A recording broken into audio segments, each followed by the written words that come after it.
Hey everyone, Temporal here, and for this one we are going to be reviewing the Paris Eternal versus Vancouver Titans match.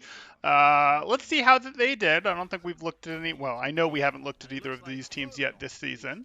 If you guys are enjoying the content, please do like and subscribe, as that helps me out quite a bit, and I really do appreciate it. Or if you are looking to get coaching yourself, you can join my Discord in the description below. C rates, all that good stuff. Okay, so let's let them roll out. Let's force our quality a little bit higher here because that's just not going to do it for me. Okay, so we're looking here. We are looking at a standard brawl over here. We're looking at a standard brawl over here. Nothing too wild. I am a little curious to see what rollouts our Lucios go for because we have seen some differences there between the two. So, at least in other maps. Those are basically mirrored.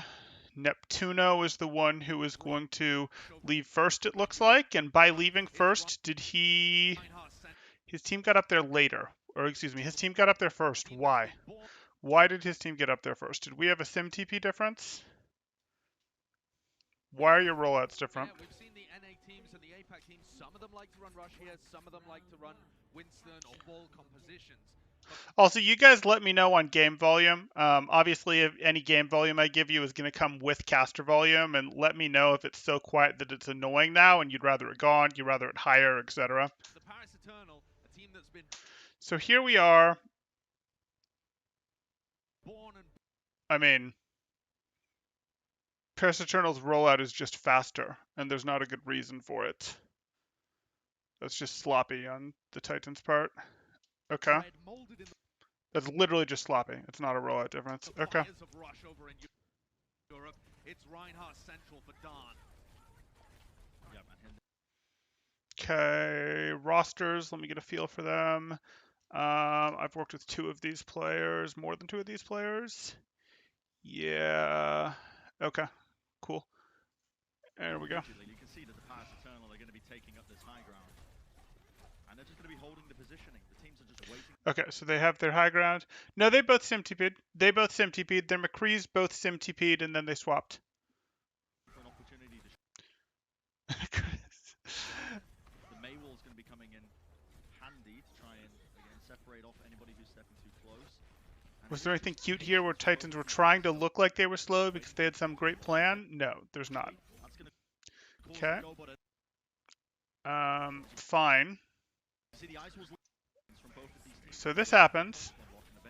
We see our May wall come out. We see we have high ground and better angles. This isn't an amazing wall. I don't know how many people are behind Teru here, but I don't love this. Actually, can I get full screen? Good. I don't love this. I don't think it's going to cause enough movement. First wall generally is better wall, but this might be better wall is better wall. No, Don's is fine. He should have people above him who can heal him just fine. Should have people above him who can heal him just fine. Con? Con? Okay. That should not have happened. So they're playing a poke game, and in this poke game, Pair should have the advantage. This is not a great wall. This is like 5 out of 10, 6 out of 10 wall. And this wall comes later, but it's a little bit better of a wall. It's like a 7 out of 10 wall. And where is Con right now? Con is right there. Con should easily be able to pop up and heal over this. Can easily throw a lamp past this. You don't want to have to invest your lamp fast. Yeah, this is Don aggression. I mean, I don't love that Don stepped in as hard as he did here, but it's not wrong. Like, this is okay, and that instantly gets destroyed. It is good how fast the focus fire is to destroy that lamp. Both lamps went down pretty fast though. Okay. You can see as the players, the rest of the Paris Eternal will fall. The Vancouver Titans taking away team fight number 1. Two very different approaches from both teams. Neptuno took a really aggressive position up in the sky, waiting for Vancouver to get onto the point so that he could set up with a boop engage. And instead, Paris always taking the aggressive position. They took the early aggressive high ground position, and then they were the ones to initiate. Good defensive play, though, and a nice wall from Teru, who was Okay, already so now started to make Vancouver these have changes, the stronger position for this positioning, team on May. and Fried has been 60% able to of who's set winning, up similar position for Naga. a bit Protecting the bomb stronger. with the first ultimate on board. That amp matrix could be crucial. Um, that's pretty deep. That is in pretty deep for Paris's front line there. So Paris, that we can see, is trying to push on to point here. They've got their Diva over here, their Ryan May over here, their Lucio over here, their backline really over here. Like, yes, it's a good spread in some sense. You could say, oh, it's a concave. It's not really a concave. I don't particularly love this. I really feel that it's too easy for this line to do work onto this front line. But this is three people putting pressure on the point to flip it that Fried has to react to, and Fried has been chunked a little bit already. So I think what's going to happen here is the fight is effectively going to happen over here, and this backline isn't going to be able to contribute. That's what I would expect to happen. Like, they'll contribute, they'll move up, they'll adjust, they'll contribute, they'll move over, they'll contribute, don't get me wrong, but that's sort of what I'd expect to happen. It's possible the backline will instead go, no, we're going to shoot at your backline, but I think this is going to be frontline pressure on these guys, and I like what it does for Vancouver, especially if we get a wall up here to go, no, we're not going to let your backline contribute. We're going to throw a wall up here, and while your BAP can get over it, your McCree can't, type thing. Oh, right, I can't move. I have to watch the caster view. To get Vancouver off the high ground. Okay, we see our High Noon come out from Dalton. Deadeye's being used by Dalton. That's just going to be pushing them off. Forces the ice block Okay, out of Naga. that's plenty. You can see You got everything out of Naga, and not including his life. Dreadlock Okay, there's the lamp, not good enough. getting that pick off, opening things up tremendously. It's going to be the digging for Elevo, but straight back to the drawing board immediately here.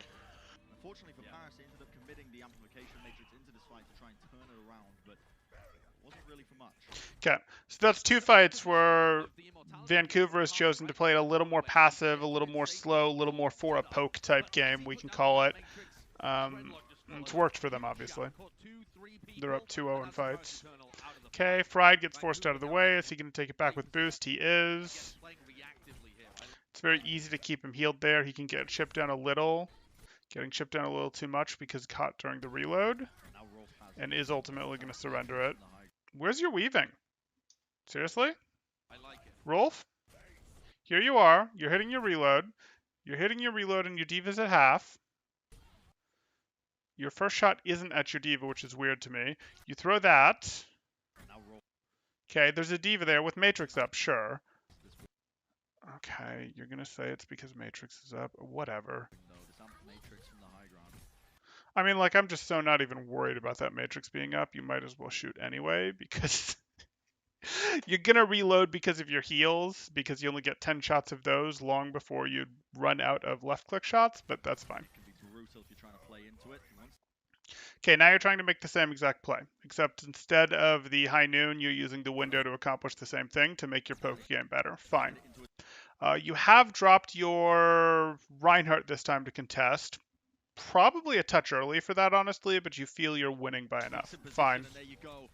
Neptuno caught out of position. That was the headshot through it to instantly take him out. You can see the self-destruct committed here. I'd have probably liked to see something a little more interesting, like a Diva on an off angle, a Kree on an off angle. You can see Kree isn't that interested in using the window in the first place. You could have hid him on one of the sides on what I'll call the low ground in one of the hookah rooms, but hey. It's a bit futile at the end of the day because the rest of the team just staggering out. You can see the Vancouver Titans happy to press the advantage now as they realize 90% in counting. It's round one. And do you have any other plays in your kit, Titans, or are you now just going to use High Noon again? Are we just going to rotate the same play for 3 different team fights? Yeah.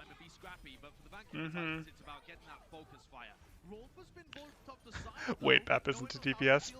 Sort of. Oh, how did Rolf go down? Did we actually get to see that? Or did it just happen off screen? Okay. Chunking down what's free. Your tanks are on point. You can afford to do that at this point. That was a lot of DM. Why was that so much DM? Are you trying to stop healing? But Here you like you are. said, Brian, it's all but wrapped up. It's What are you stopping DM for? That mech is already broken. That diva cannot hurt you. That diva cannot hurt you. Your Reinhardt is full health. No one else is in there with him. That broken mech can't be healed. gonna go over What are you... time and Excuse me? Excuse me? Fried? What? be scrapped. Okay. But for the Vancouver Titans, it's about getting That back was into not the minimum fight. price. And what was that? Then we DM again for giggles. Like, do you just not like having DM? What? Rolf has been booped off the side though. I don't. Okay, so we got booped off. Fine. This opens an opportunity for Onigot to get work They done. have to touch the point. They've got to touch this. The overtime's going, but you Mhm. are right. Just as Opportunity ever. for them still. Neptune are gonna be And called Rolf up is as going to well. come back on Absolute Moira. Doesn't matter. Won't even get here. Ultimate's not even necessary here. Okay. Holding on to the Earth Shatter, saving it for the next round, apparently. It's going to be It's nice to see them actually winning around for a change. Oh, immediately. fair, fair. Once again, The 0 DM challenge looking like it. prophecies were true. Danny You I mean, hey, we're on to another run on the Sigma. Since it was really mayhem. Okay, so here we are. And we're going to do the Sigma thing. And is the Sigma thing because we're actually worried about them playing Sim? Or is it just because you think the off angle, one University, right? The Sigma on the University high ground could be pretty strong, or even in the health back room. I could see it. Yeah. It lets your McCree off angle be that much stronger. I can see it. And try and put down some consistent damage with The Diva's better. Like, no question, the Diva's better. DM just does so much for you because DM lets you go, hey, if we have DM, that makes it harder for you guys to use Blizzard. That gives my team more time to react to high noons. That gives my team more time to react to Windows. Like that gives my team more time to react, or that makes it harder for you to use grab if you're trying to run a Zarya. That gives my team better peel against a Doomfist. Like the Diva is better. It gives you much better ability to go clear high ground if there's a McCree on the high ground, etc. So like I think the Diva is better, but it's sort of like Goats where you'd have this first fight tech where you'd run instead of your Diva, you could run a Winston, for example, to win the first fight with, and then chain that into winning the second fight, and then swap your Winston. And this can be much like the same thing. I like this against the Sim if you're worried about that, and even if you're not worried about that, there's some cheese that you can do that this doesn't seem terrible to me. The problem is if you don't win the first fight, you're gonna have to swap off because you start to get worried about ults that you now don't have good answers for. It's so much easier to win with this, with this, if there's not a diva on the board.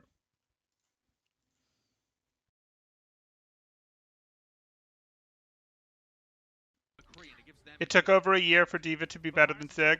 Yeah, but that's because they basically needed Sig to not have defense matrix. Like, the barrier needed to not be so good that it was another defense matrix. That's kind of what had to happen. And that's sort of the thing. The only times diva has really, like, defense matrix kind of has to exist. Playing fast. Neptuno's speed boosts have to be good. Isolating Pride Wiener is a huge Mm-hmm. import. I'm gonna have to make it work here. Could they resist Zarya to cheese the first fight? Why? Zarya's got a lot of Zarya's power. A lot of Zarya's power is tied up in Grav. So like you don't want to cheese a fight with someone that has a lot of their power tied in their ult. You want someone who has a powerful neutral. And yeah, you could say Sigma has a lot of Sigma's power tied up in the ult too, but what are you looking to get out of Zarya to win? And the answer is teams have a lot more practice playing into Zarya Brawl as Diva Brawl. They know how that interaction works, and it's just like, whatever. And then you're going to find yourself swapping off. You could say, hey, Flux is, similar to Grav in terms of its power, but at least Sigma is actually giving you a different range for the engagement. Like I would much rather have a Sigma posted up over here while the fight's happening on point, or a Sigma posted in this room while the fight is happening on point, than I would a Zarya posted up over here or in the room, in terms of their ability to contribute to the fight, their ability to really threaten a different angle, and their ability to stay alive on that different angle. Right. Okay, look at that spam damage coming through. Now Okay. We had Paris take mini side. Just slowly pushing across the point. At some This could be a mistake. This could be a mistake in Vancouver's favor. to go here. Oh, no, it's not. You're trying to all commit on Fried, and Fried can't hold this. Fried is going to get run over. Okay, but did you have to waste walls how you didn't want to now? You had to waste your lamp. Okay. Yeah, so that was fine. They gave up the point, but they got to make a good push. They didn't actually get him, though. They're going to have to push into angles that they won't love, but Vancouver hasn't had time to set up great angles, and they should have lamp advantage. So Paris, if they go fast here, should be fine. If they make their push now, should be fine. What are you doing? Why are you giving resource back? You cannot afford to slow this fight down. By slowing this fight down, you're giving Vancouver time to spread out and take their angles. You're giving Vancouver time to take advantage of their better poke damage compared to you, and you're giving back resources like shield and DM when you just got lamp out of Vancouver. What? Am I tracking the wrong lamp? Because they're playing win conditions wrong. Keeping his do have to go here. And now they're going to choose to engage. Right, Wiener was the target, but the ice wall. No, it was Vancouver's lamp. Terror keeping his team alive. Why are we not pushing? Well. Paris! Paris! Steal the point away from them. Not a single casualty yet, but the ults are being built up here. Okay. Matrix, the window falling down here. They can't decide if they're going to break the window or break the wall or go around it. There's your lamp. The wall again blocking it. Onigon being caught out of position. Wiener just pumping in just that consistent damage to the hyperspheres. And it's a scrappy fight. But again, the Vancouver Titans are the ones who are coming out on top. Yeah, Paris are really struggling here to get good main wall engages and be fast and decisive in. Yeah, I agree with that. Paris do not look fast and decisive. Vancouver doesn't look incredibly fast and decisive to me either, but if they're both going to play very slow, very we're afraid of each other games, Vancouver does look like they have the better grasp on how to win the longer poke game. Like if they're both playing as, I've described this as a, hey, we're trying to win in 4 steps, we're trying to win in 7 steps, whatever. If they're both only able to play to a we're trying to win in 4 steps category, the Vancouver has the better understanding of how to get there. I think Vancouver looks beatable on step 1. You can run them over. On step 2, you can run them over. You can go, nope. If another team went, we're going to all in on step 1, we're going to all in on step 2. This does not look incredibly firm to me, but Paris doesn't look decisive enough for that. Don's is certainly decisive enough for that. I've seen that. I've worked with Don's before. That's no secret. He was on phase 2. So was Khan. Those two I can publicly say that I've worked with because they were on a team that we were both publicly on together. He's plenty aggressive enough. I don't know that the team synergy or the call structure is going to be there for this, though. I could see that may be the story of this match. We'll take a look.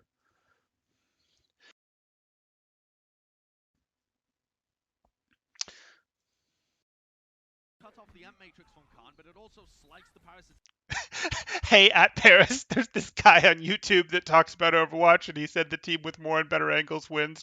So see, here's this wall, and this is actually a good wall, and this wall should mean push pretty hard. But you see, that's a pretty passive. Like even this from Vancouver, we're gonna rewind here.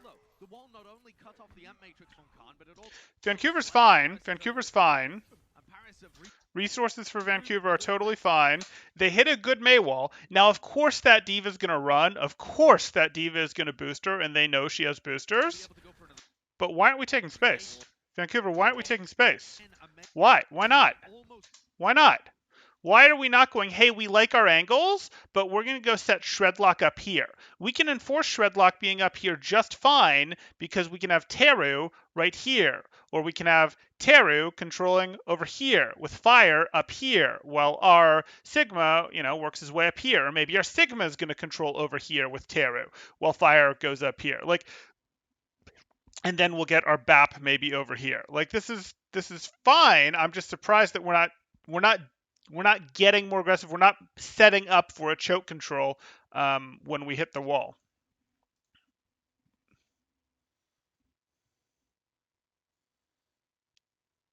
Can you add an owl coaching section to your rates, even if it's a contact me? Yeah, it is contact me. It's that for contenders, teams, and players too, but and owl players. But yeah, I can add it. Yeah, I mean, Terror's Maywalls have been really integral to a lot of the success here of the Vancouver Titans. The Deadeye walled up, tries to make it happen. The flashbang comes through as well. Let's get back.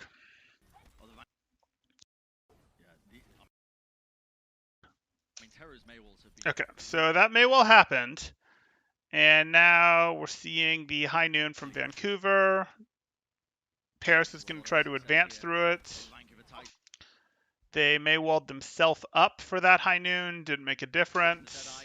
Walled up, tries to make it happen. The flashbang comes through as well, as it is going to be a brawl inside. And ultimately the Blizzard is able to do it. Yep, that's not wild. Wasn't quite connecting onto him with that line of sight, just out of reach. And they're going to be pushing for all of these kills. Shredlock? Excuse me? Why Shredlock? Why would you do this? Quite connecting onto him with that line of sight, just out of reach. Shredlock, you just got flash fanned. Four of their teammates are in spawn room, and you just got flash fanned. Fine, he's reloading. I'm with you. What's this fire strike? I understand the swing. You're going, he just did his flash. He literally can't shoot at me. He has to reload. I totally understand why you swung at him with 150 health. What is this? Your teammates are going to finish him off.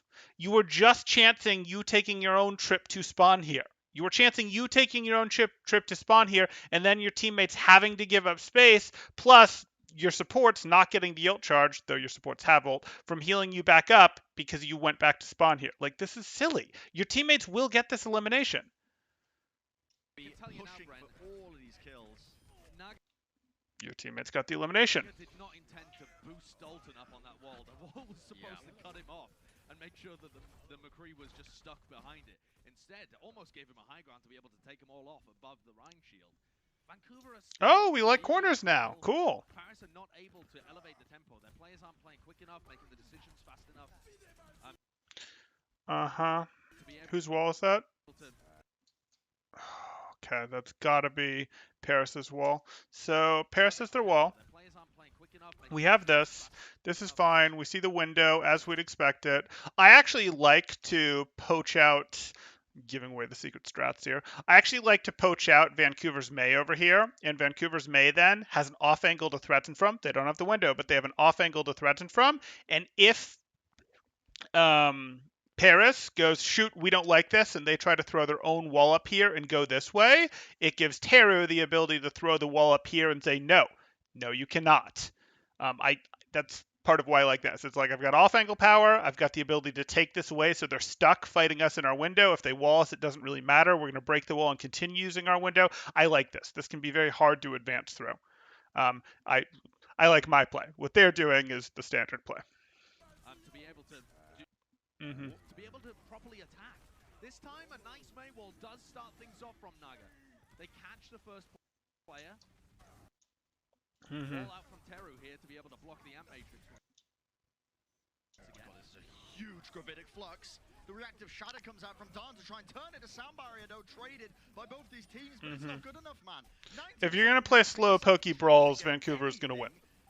Like, they understand how to use their poke ults better than Paris understands how to commit. Desperately try and keep this overtime going, trying to keep his team in it, but they're just being pressured from every single angle.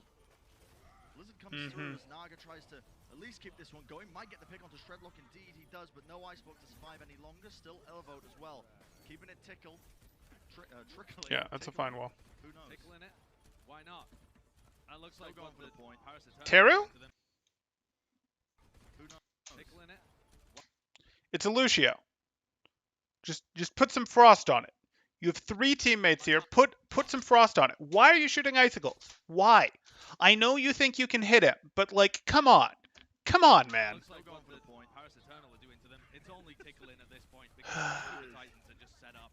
The people are flying back in. Onigot does what he can, but at the end of the day, this is decisive. No. Almost flipping the point there. It felt like, yeah, but it looks like they've got a firm control now of what's going on. And there you have it, the Vancouver Titans taking map number 1.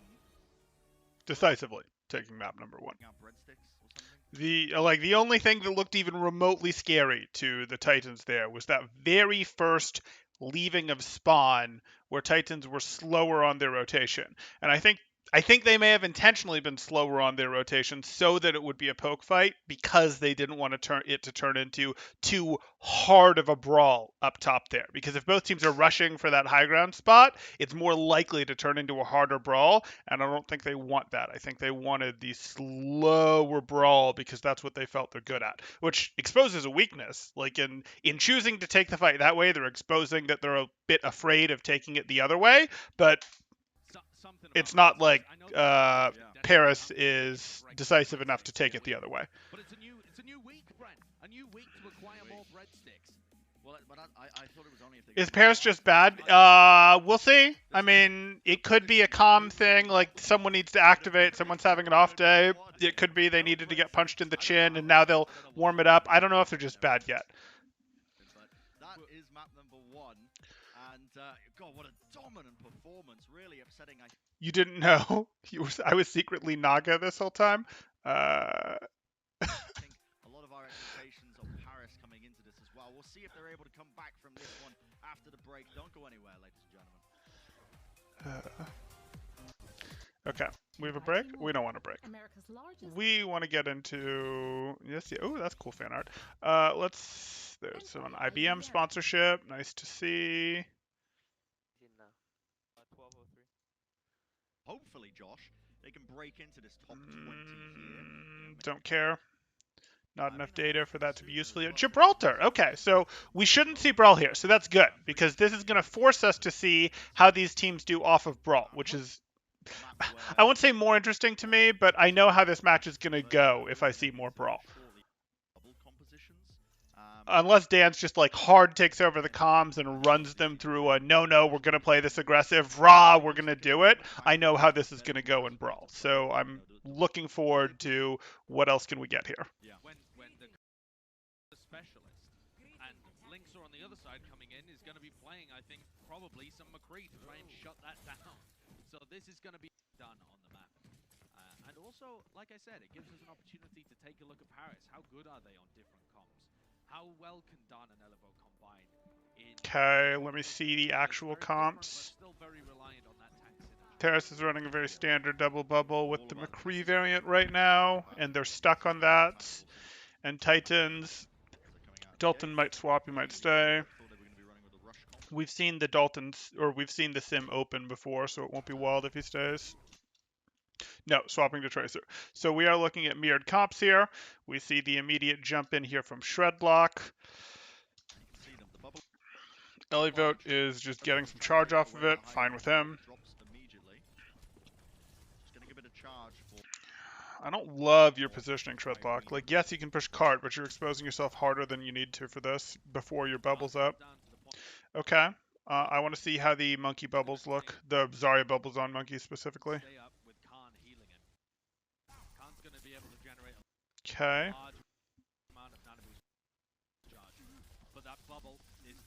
Okay, I'm pretty sure that was both bubbles. I don't love either of them, but I don't hate either of them either. They're both C's. Okay, he does. He's going to get healed up as well. But again, it's a slow start. Better, except that Dalton's not in play. So Dalton is choosing to be your cart pressure while your... Dalton is going to be your cart pressure while your Winston, Zarya, and Brig. So Fried, Shredlock, and Fire go in to push Don's and Elivote. Okay, that's fine. That's a legit thing. Looks like the Vancouver Titans are the ones who want to engage. The bubble comes through again. Yeah, this is a reasonable engage. It's not real. They're not actually trying to get eliminations here, or at least they shouldn't be. They're just doing an engage to allow the cart to keep moving and to charge their ults, to charge energy. That's fine. To get a little space. They didn't get the space that they wanted. That got driven back, and that's fine, but that looked like a perfectly reasonable engage from the Titans. There was a lot coming into this season off the back of it. His performances in contenders have been elite. We really do need to see him come up big here. You can see him still poking up top. Vancouver Titans haven't been denied of that high ground just yet. The cart has a lot of free push here in the car wash section. That was not free push. That was not free push. That push was earned. Teams are raring up for an engage. Elevo now has to give up the high ground, and Vancouver Titans have taken that area of the map. It has taken them over a minute to be able to give Car wash section. Okay, so this is fine. They're going in for another little roundup here. They're doing pretty much exactly the same thing, and this time they really did earn it. They took back that spot. They've even forced them half off of blue box. Okay. How are ult banks doing? Ellie votes at a nice 3 energy. 3 energy Zarya. That's part of why I don't think this comp is going to stick around. I just don't think Zarya is effective. And I mean, part of it, this is execution issues. There have not been any A bubbles. But part of this is Zarya just loses energy so fast these days. Where's your backline, Elivote? I'm not convinced that they're going to be able to support you. And that's Fried and Linkser. And if it's Fried and Linkser, you're done because Monkey's going to jump on you. Your backline, if they're not in here with you. Oh, you're done. Bye, Elivote. Oh, your Anna's in here. That helps. Yeah, he got the peel, and now they're going to be going back in on the Titans. This is quite nice from Paris. Elevote was almost just a bait waiting out there, but his team was supporting him as they rode. Okay, so that was better than I thought it was. If you look at this, Elivote here this is trouble. Like, don't get me wrong, this is trouble. The backline is ready to push Elivote. They're close enough to do so, and his friends aren't here. But his friends are 100% ready for this, and I guess this was the plan. And the push isn't decisive enough from Vancouver. It's not fast enough onto Elivote, so his backlines is able to rotate and help him. We always expected the monkey to jump in and help him, but the backline rotates up, back through from mini to here to support him faster than we expected, and they're able to turn and peel it. I don't think it was some amazing trap play. I think, hey, they were just fast enough on the rotation, and Vancouver wasn't decisive enough on their push into him, but so be it. Yeah, he got the peel, and now they're going to be going back in on the Vancouver Titans. This is quite nice from Paris. Elevote was almost just a bait waiting out there, but his team was supporting him as they rotated around for him. Dan hopefully doesn't fall, indeed stays alive, 58 health. Okay. Good for Paris. Good for Paris. Temporal, do you think Blizzard knows which spots on maps are going to be pivotal while they're making them? For example, Blue Box is almost what all of First Point is all about. I doubt it. I really doubt it, Nard. Over to Khan as well. With Don taking all that damage but surviving the fight, Khan gets a free 40% for the next fight. Very well played by Paris, and this. You see too many indications that Blizzard just doesn't understand how heroes work or how the game works at a time, and most of these maps were designed long before things evolved how they did. Like, you could take some first-person shooter principles in general in the game, like, hey, take different angles, have things like, you know, your Ashe posted here, your Widow posted further back, your Winston up here, like, take different angles, do different things, cover each other. You can take some of those principles from first-person shooters, and they could have impacted. But you see things where Blizzard clearly just doesn't understand. Like, they look at Moira and they go, "Well, Moira isn't as effective isn't working as well as we'd expect, even in metas that we would expect to favor her." And it's like, oh, you don't understand why Moira doesn't work. That's a clear illustration. Like, your patch notes are a clear illustration that you don't understand how Moira works, or you don't understand well enough how the game works. And that's fine. They don't need to be perfect. You know, StarCraft 1 was supposedly this incredibly balanced game at the very, very top level. That wasn't because Blizzard knew exactly what they were doing when they were making StarCraft 1. It worked out that way as metas evolved and players got better and better at stuff. It's fine. So they nerf her if she's not effective in her meta? Moira? Moira just got buffed. This is where the comp starts to work really well. On defense, being able to ult cycle, bait the defenders into exposed positions, and then dive. Blizzard outsourced it. They didn't make SC1. That's going to be the name of the game. For Khan and They reverted a nerf. Absolutely. Yeah, absolutely. Titans almost from their slow approach here. Oh, I see what you're saying. Yes. Okay, so here we see Vancouver going to try to take this again. We've got, this time Deanna's actually in here. Deanna's actually in here supporting the Zarya, which makes this stronger. And Brig is right there with Anna. This is going to be tough. And then, yep, this is about what we expected. Elivote throws out the Grav because this is the direction that they pretty much had to rotate through. They either had to rotate through here or they sort of had to explosively drop off of blue box. So these were sort of the options. They get caught in the Grav here. I expect to see a pulse bomb go into this. No. No pulse bomb into this? What? What? Why are you guys not set up to... This is fine. Paris should be fine for this.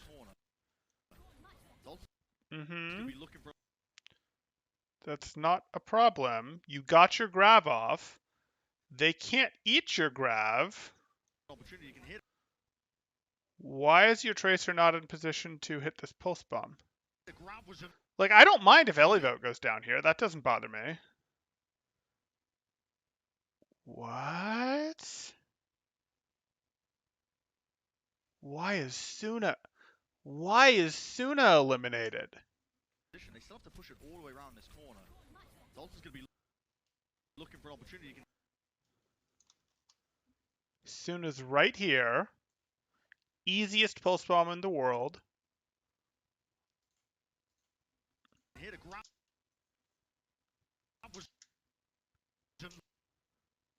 Suna got stunned. Suna got stunned, and it has to have been the flashbang. Okay. I mean, yeah, there's a threat of that, of course, but like, that can't be allowed to happen. Unfortunate. Unfortunate. You can coordinate that better to make it easier. Like, yes, you had to come from a direction. The direction you were going to come from was obvious. The damage pressure from Paris in general should be trying to pressure the McCree because he's the one who can do stuff. The Brig can't really stun. The Brig can't really stun Suna when he's like that, so it had to be Linkser flashing and then eliminating Suna, which, you know, that's a thing that's going to happen because, again, Suna's direction was predictable, but you needed to be putting your damage pressure on Suna. You needed to be thinking about, can my monkey jump in from this side and get his bubble down to make that flashbang impossible? Those types of things. Like, this shouldn't be a surprise. Can I blink my Tracer and bubble my Tracer? Still not going to do that. Still probably just going to jump the monkey in. But the monkey should have come in. Shredlock should have come in and bubbled here to make this easier for... Excuse me, not Shredlock. Don should have come in here and bubbled to make this easier for Suna to get this pulse bomb off. Oh well. Elivote alone in the corridor might be able to get something done, but ultimately they turn it around straight away. Fried Wiener unleashes his own grab. It locks up enough of these players. Now you can see Onigod just trying to clutch this one up here, trying to catch out Dalton. But the Primal Rage now going to be committed by Shredlock. Just trying to separate away a couple of these players so they can take them down. Neptuno's committed the rally. He's just pumping in the armor packs, but eventually Onigod, using the Deadeye, manages to catch out Rolf. Chaos in the server room, Josh. Yeah. I'm not sure which side is going to be winning, but it looks like the Powers Eternal might just be edging this one out. Suna's back. Are just feeding into them, slowly but surely. Who knows if it's winnable? The rally armor from Fire is going to fade, and eventually he's taken down. But it's even trades all over the bloody shop, and it's superior spawns now for the Paris Eternal. They are going to be coming back into this fight faster and a lot closer to the Vancouver Titans, as much as they are just inting in players one after the other. Yeah, and that's what it feels Hey, like. Smitic. It seems like the balance and map team should have a coach-level understanding of the game. I mean, that might be cool, but meh. I don't think that's going to happen. It's like a what level of coach at what point in the game's history. They had to, they should have coaches that they can contact, that they can reach out to, sure, and they probably do, though I don't know if they actually do use them, but yeah. Seems like a pretty scrappy fight in there. Yeah, right, it was a scrappy fight, which is why you don't hear me commentating a lot, because I'm looking at it and just sort of going, okay, it's the setup that's interesting. It's the what are you doing for the execution of your plan that's interesting. Suna is the guy who needs to be playing around the floor, using his blinks and his recalls to contest the objective. You can't just have your tanks ping-ponging on. Okay. That's not really how this comp works. You don't want your Zarya on the low ground and your Winston not applying pressure. And Vancouver, I mean, that was messy. That is certainly anybody's point to win there, but Vancouver Yeah, the scraping raid by boss rally. the skin of their teeth. They are in control of checkpoint A. Mm-hmm. Going for the sleep into the bubble. Hit the nano. Mm-hmm. Sleep immediately done. Not going to be getting. Can we actually see what's going on here? Bubble's going to keep him from dying too much, but Khan goes down. Shredlock actually with the nano boost applied to him, wrapping around a bit of a pincer as well as he came from behind, and nobody's paying attention to it. Okay. And he's built up a primal rage just by himself. No one focusing him down. They're going to get punished for it. Paris Eternal losing this team fight now in a pretty critical position because it I don't love now my spectator the options there, up. but that's okay. We see that Vancouver just sort of wandered through, did their ult trades in the server room, managed to win. It wasn't a situation where Paris was able to really set up aggressively because that last fight had been so messy where Titans got first point. It didn't really give Paris a good chance to set up the oppressiveness that should exist going into second point here. Paris Eternal can re-engage. Yeah, it did turn into a bit of a game of ranked in there. From Paris has been kind of heinous so far on their defense. Their first engage was pretty good, but then their decision making has been pretty poor. Okay, so you're close to the cap here.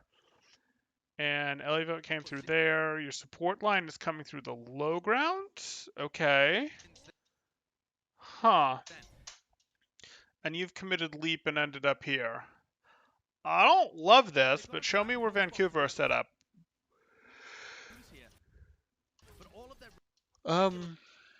Why does he not have a bubble? Why does he not have a bubble if he's pushing Fried? Why? Why? Why does he not have resources? I don't see a bubble. Maybe he got a bubble against some of this monkey damage? I still don't see a bubble? What? Okay. Like, was the plan for you to take the bubble, or did you decide it was a bad engage? If you decided it was a bad engage, that's fine, just drop. But there's some miscommunication going on there. Either Don's was supposed to drop, or Elivote was supposed to give him a bubble. And Elivote certainly should have had bubble. That said, it wasn't an amazing jump in the first place. So we're going to grab them up here where no one can follow up on them. Is Suna in position? If Suna isn't in position to pulse bomb, this is a worthless grab. Okay. I guess Suna was in a position to hit the pulse bomb. I still don't love it because what you're looking at here is, hey, this is a grab that caught two tanks, and we're going to grab pulse bomb two tanks. That doesn't eliminate them, and our follow-up isn't going to be great besides the pulse bomb because, hey, there are a couple tanks. They're on high ground above us. Our Brig certainly isn't interacting with this. So Zarya can only throw right clicks. Like, there's a bunch of shields and shenanigans in the way. This is not amazing. It did at least get primal, but no, it didn't even get primal. That monkey's at full health. And not because he got... he's going to get full offensive value out of that primal. It's not like he had to primal to live.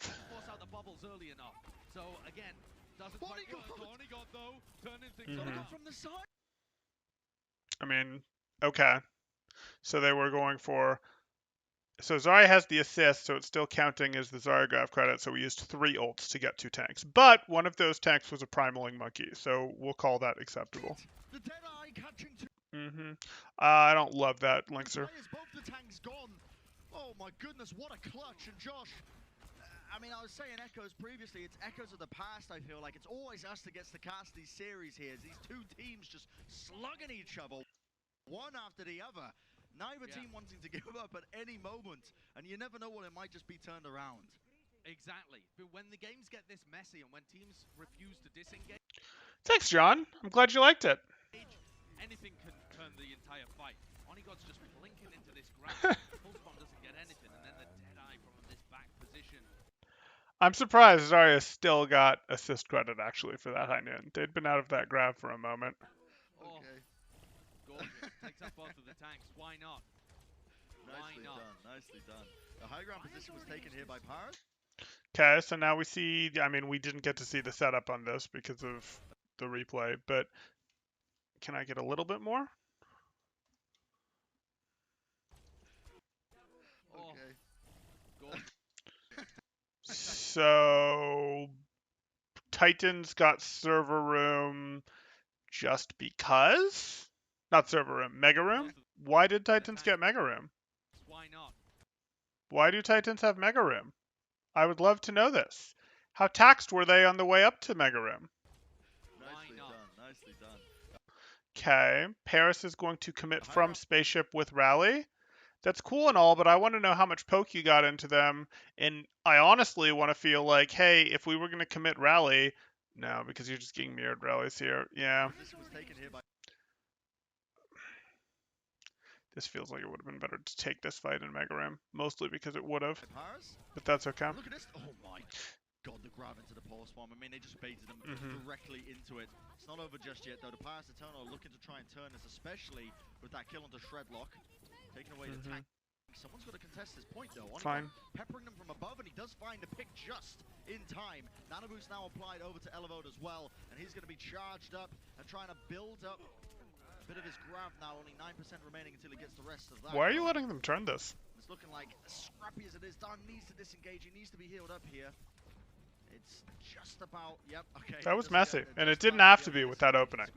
Like, Paris did not need to be losing more than one person in that fight. Paris is throwing. Feels like it.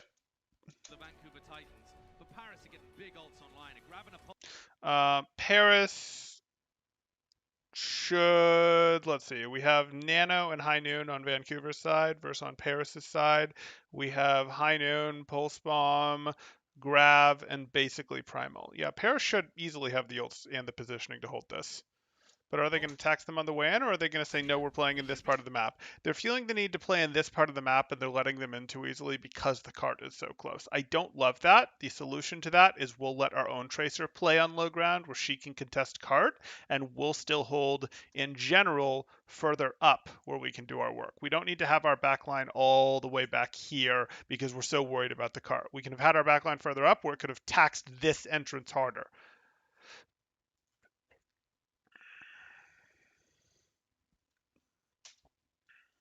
Able to finish it out quite easily.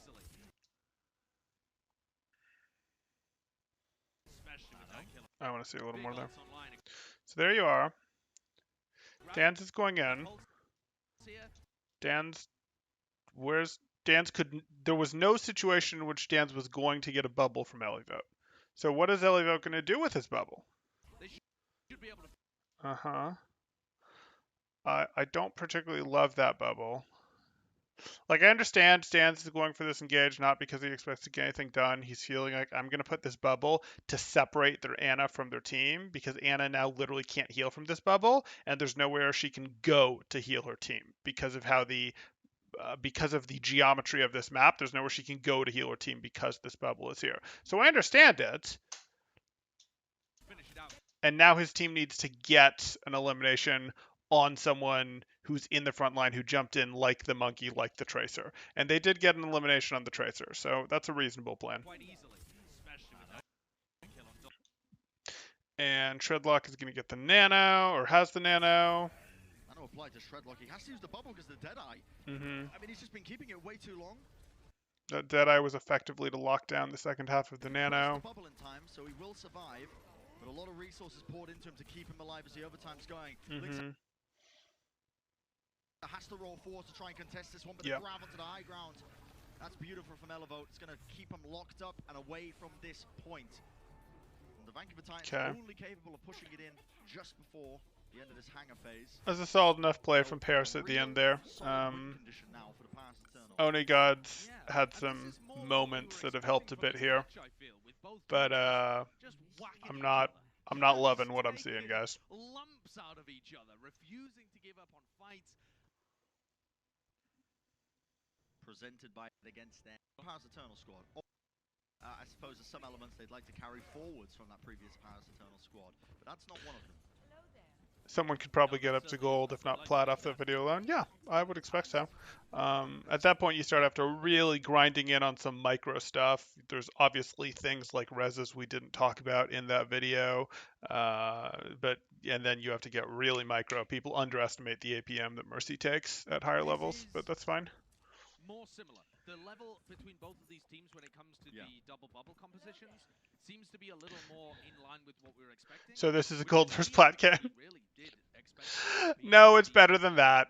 The monkeys aren't feeding hard enough for this to be a gold versus plat game. At the rush comps. Instead, Paris have got themselves a very winnable situation here. They're going to be attacking. Let's see how the ult cycling works when they're on offense.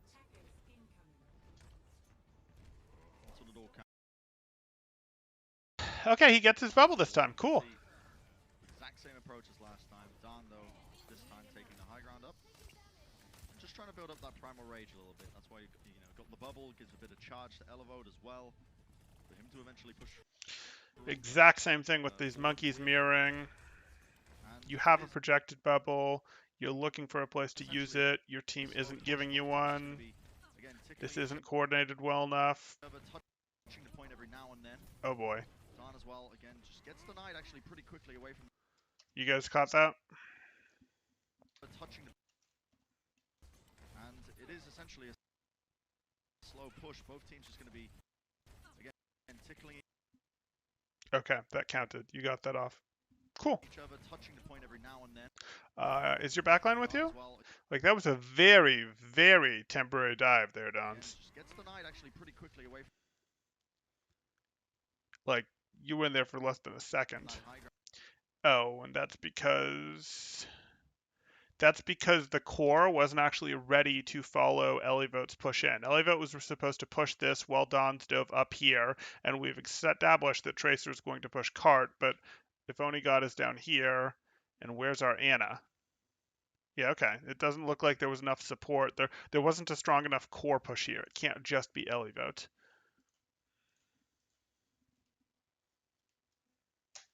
Vancouver Titans haven't been pushed away from this, so they could choose to re-engage off of the back of. Hey Naga, I'm gonna call you Naga. Sorry. Hey Naga. A bit all over the place as of yet. They're struggling to support Elevote. They're trying to get their Zarya into that high ground position across the bridge, but Don got denied when he tried to jump up top. Oh, he got booped out. Yeah, you got to see it. I didn't. That's fair. He probably got whip-shotted out.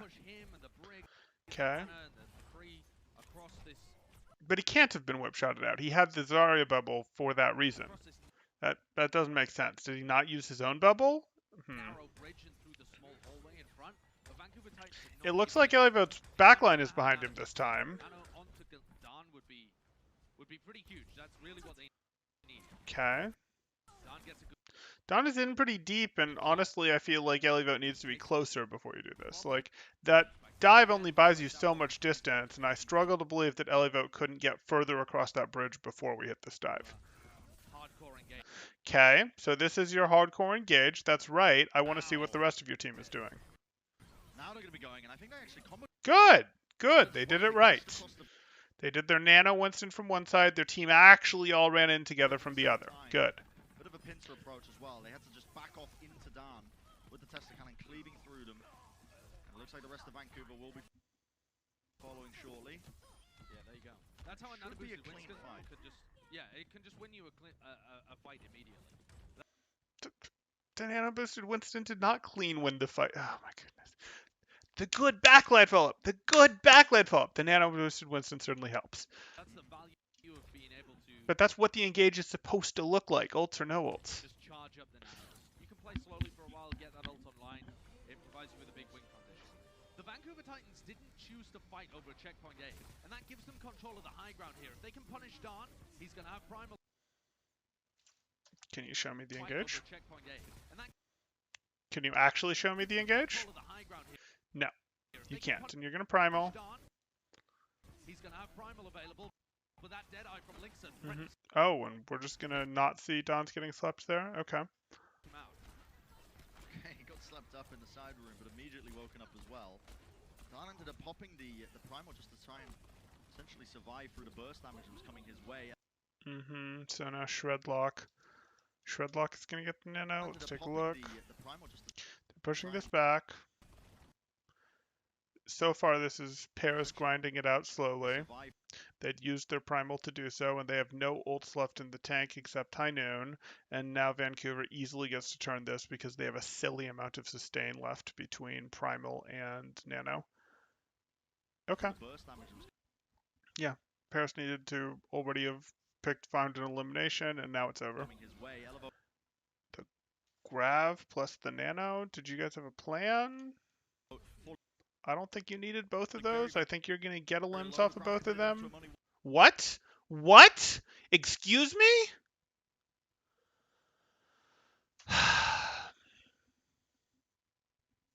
No ult bank. Paris has no ult bank. It's over. It's over. Paris has no ult bank. You might not know, like, Pulse Bomb, who cares? High Noon, really, who cares at this point? Rally would be the thing you're scared of, but that's still 20% away. Maybe you haven't tracked it that closely. I can live with that. But, like, let's throw an ult. Let's throw an ult. That's fine, Vancouver. And you go for, which is it going to be? Is it going to be nano or grab? Those are different. Those are different. We don't really want to combo those. It's not the end of the world to combo those, but we don't really want to combo those.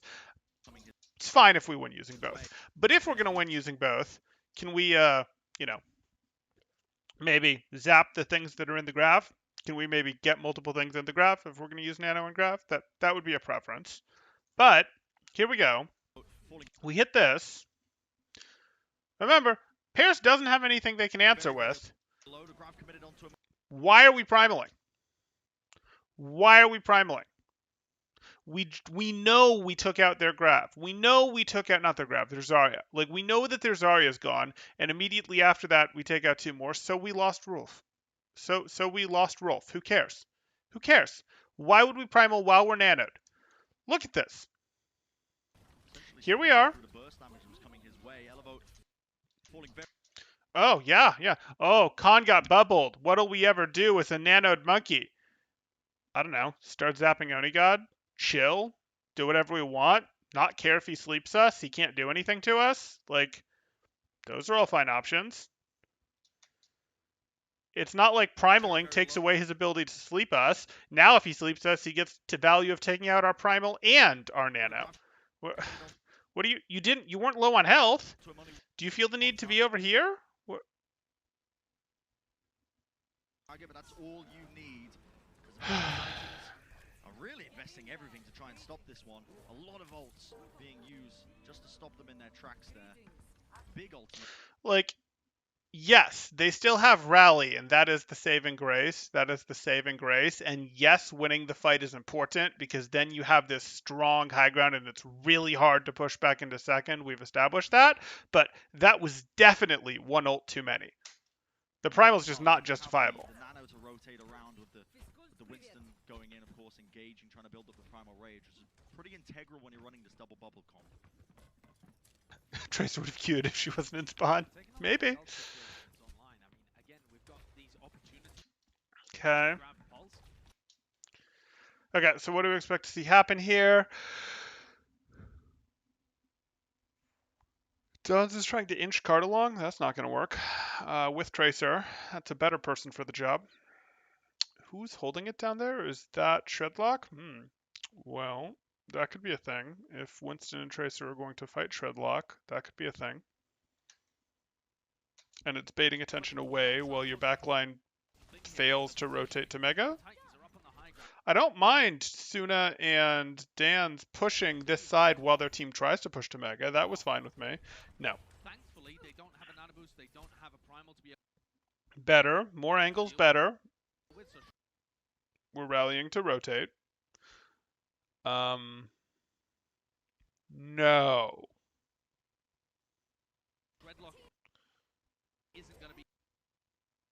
Is Shredlock not have leap? If Shredlock doesn't have leap, are you all going to drop and commit on him as an all-in to try to get him? No, you're not. You're going to rally to rotate.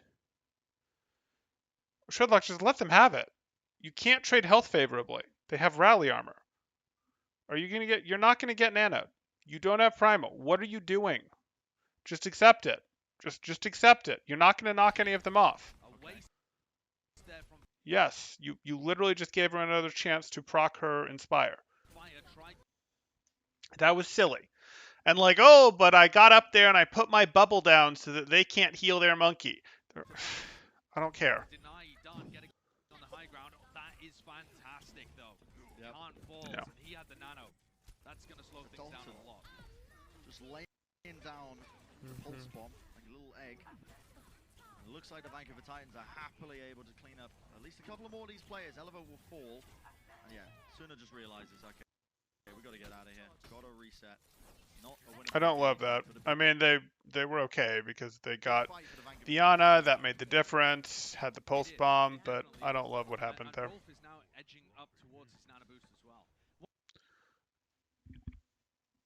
Why does Tracer push card in this comp? Because you can't really punish Tracer for trying to push the card in this comp. It's a lot cheaper for Tracer to try to push the cart than anyone else. There's no one else in this comp who really could push cart. If you put your Brig on low ground, she would get dove and blown up. If you put your Anna on low ground, she would get dove and blown up. If you put your Zarya on low ground, she would get dove and blown up.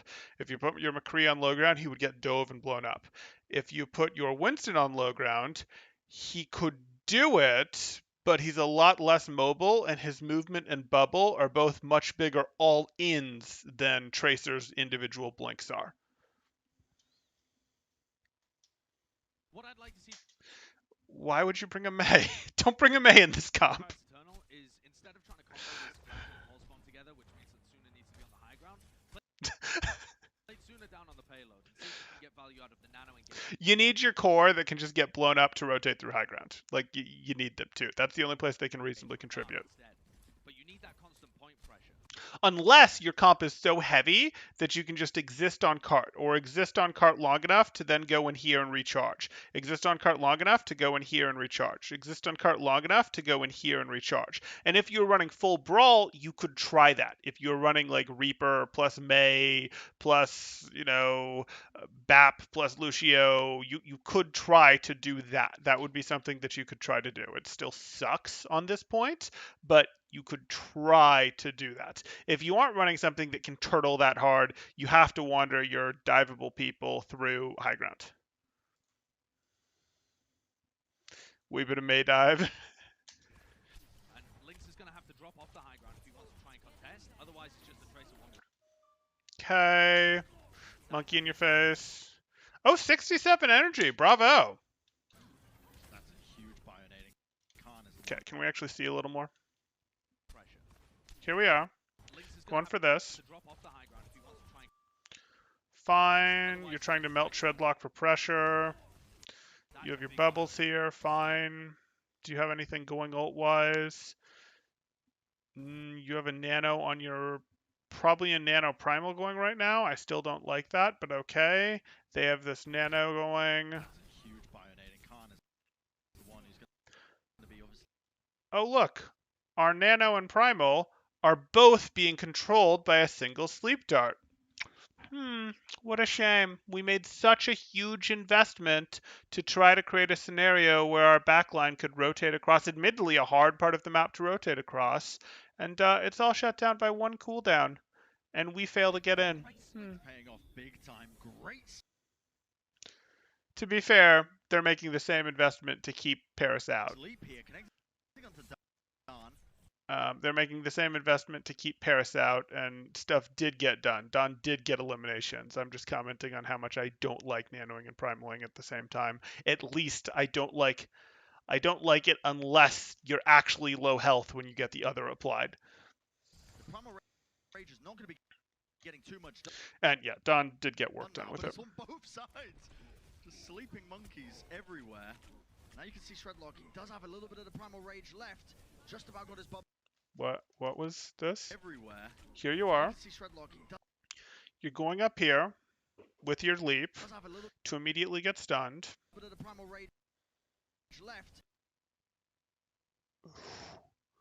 That Zarya's not looking at you. Who is this bubble for? Who is this for? What is this doing? What is this bubble doing? What is this bubble doing? Are you trying to stop Elivote from getting heals? HP being bursted. His bubble actually dropped to the low ground as well. He's in a precarious position and they've been burnt down, locked up. The grab connects. The Deadeye from afar. Onigod looking to just try and seal the deal here and put a map on the board now for the Paris Eternal. Links are pushed away from the high ground. He was one of the last deterrents away from it. And a pass to Turno as Yeah, that's fine. as it will do. They're going to be taking map number 2 here, bringing us to an That's even fine. score. I would certainly rather watch Paris Eternal play Double Bubble at this point than Brawl, based on what I've seen. That would be the more enjoyable experience. I'm not necessarily calling either of them great, but that was fine. Beautiful work from the Paris Eternal to try and come back into this. We might have the series that was promised. If I had to think about players here, I didn't really get to see enough of our flex supports. This concerns me. I know it wasn't fully his fault, but this concerns me. This is beginning to concern me. These both look pretty okay.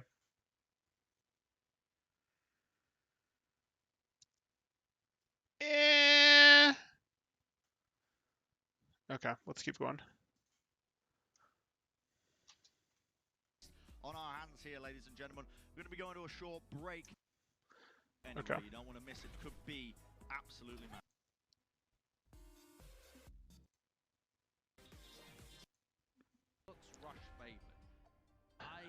Oh, let's take a look. All that for a drop of blood. Oh, hey, what's up, Temporal? My friend sent you one of my games. It's the Doomfist on Route 66. Ah, yes. So that did get sent to me. I probably won't get to it today. This will probably be the last stream of the day that I do here, but I do expect to get that done this weekend, Dustin. So, you can either like actually join the Discord or like post that it's yours or message me in some way so that I can ping you when I do it, or you can join the Discord and get the watcher roll and then you'll get pings when I go live. But yes, I do expect that I will be reviewing that Doomfist game this weekend, probably tomorrow, but let's just say this weekend. Just wanted to know if you might review it. Yeah, I do expect to review it.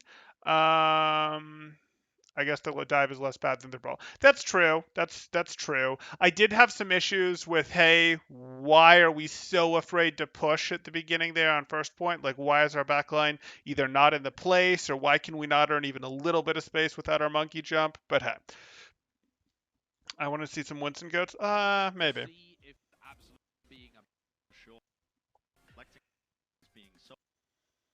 Hanamura. What are we going to see on Hanamura? Coming out of contenders in EU. The rush Some Farah Brawl. I love it. I mean, it's been played for eons, it feels like. Passed down in family generations is learning how to play the Ryan Lucio comps. So I want to see a little bit more out of the Paris Eternal, because if it's fair, like map 1, if we're going towards the rush maps now, the Vancouver Titans are looking like they've got a very clear edge. And again, Vancouver are going to opt for this Sigma. Can you do a Winston Primal mini guide? Yes, if I did. Ooh, I don't know if that would make it into my standard mini guide feature. Like, I can do a Winston Primal guide. I've talked through it pretty well before in videos, but I can do one specifically for it because I think it's a good thing to do videos on. The problem that you run into is it's not like it's valuable to have, but it's actually it's not low investment, high return. It's high investment, high return, or high investment. Yeah, I'll say high investment, high return because you're not getting anything out of his ult until you know how to primal well. So it's high investment, high return, but like it is high investment to get primal down in the first place. It's kind of hard compared to what I try to do in the mini guides usually, but I could probably do one. I wouldn't give it the same pitch that I give mini guides usually. Would Double Bubble beat Old School Dive? Would Double Bubble beat Old School Dive? Well, Double Bubble runs a Brig, and Old School Dive does not. So yes, Double Bubble would beat Old School Dive, in spite of the fact that D.Va is probably better in Old School Dive than Zarya. But yeah, the Brig would be the difference maker. Probably with Pride holding up on that high ground there. With how to juggle as Winston. There you go. Yeah. And splitting the team in a bit of a 3-3 aspect, where Shredlock is going to be able to get value out of Teru's walls and the Lucio speed boost. So for Paris, this becomes a question of how do you break this kind of stuff? And their answer is the Symmetra. Okay. So are we going to see an upgrade from Paris here? Seeing if he can get a Make this more close. Extra ultimate charge, but You don't have to spend a sim turret there, but you're afraid they're going to rush you. This is Okay. what it's going to come down to. Where does Onigod actually take them? So you're choosing, you don't even think you can surprise them. So you're setting up a turret here, and then just going to wait until your turret regens, and then you're going to go for your TP play? They're discussing exactly what they want to do. Okay, it's a pause. A lot That's of why patience, Brent. I was wondering. Yeah, I was wondering what is happening here. They're going to complain about that's not fair. They're having a pause after they know we have Symmetra, and it's not, but let's not pretend that these teams haven't practiced fighting against Symmetra dozens of times. Is that Hanamura first point choke? This is just too common. Options. The hot top left. You can teleport on Raptors. You can fake any of those options. So here we see a teleport to Raptors. They're going to commit to it too. And this now puts the backline of Vancouver in a tough position. For Arena for Rolf, they need to find... Okay, here you are. You are set up with this. You've TP'd through. You've TP'd up, rather. And you've chosen to TP up. And this is actually going to be hard for the Titans to hold. Because, well, I think the Sigma is good offensively for breaking sim points. I don't necessarily think it's great in this setup. I actually think you would prefer a little more brawl power for this. Because you're not going to stop this team from brawling on you. Direct rotations before Paris drop on them. And, okay, that was a little lethargic. Not exactly sure what was going on there. And Onigod doesn't... What? Okay, that was a little lethargic. Not exactly sure what was going on there. And Onigod doesn't think about where his teleport is going, doesn't know there's a wall in front of him. And Paris have just run into them all. That was not practiced. I have seen T3 teams that are more practiced at that. I have seen... No. No. Set down the three little turrets, and I'll TP onto point. What? Blow somebody up, and there's an ice wall. And it stops it, and it falls short. I think the pause might have rattled them in that fight, though, a little bit. I want to give them a bit of, like, shoot them some bail here, to be honest, because okay. They're going to go for a similar push right now. Again, the backline of Vancouver need to rotate a little. Okay. And Paris are going to think about... I like that you put the turret over here. Again, a little slow here. Maybe. What are we doing? Trying to fake what direction they're going in, sneaking around. Yeah. What's the plan? Yeah, the plan is so slow. Okay, you got the TP down this time, but like... Okay, now the TP comes through, but it does actually manage to get past the ice wall in time, but the players have been blown up. The Amp Matrix is way too much damage to just be walking into here. Even with the TP to try and chop and change and break the angle, they managed to get past. Okay, so here we are. We do this. We throw down our TP. The wall comes down. We're able to almost immediately join because of the TP, but not immediately. So even though we're making this TP play, we've effectively spent wall, and in exchange, we have gotten the...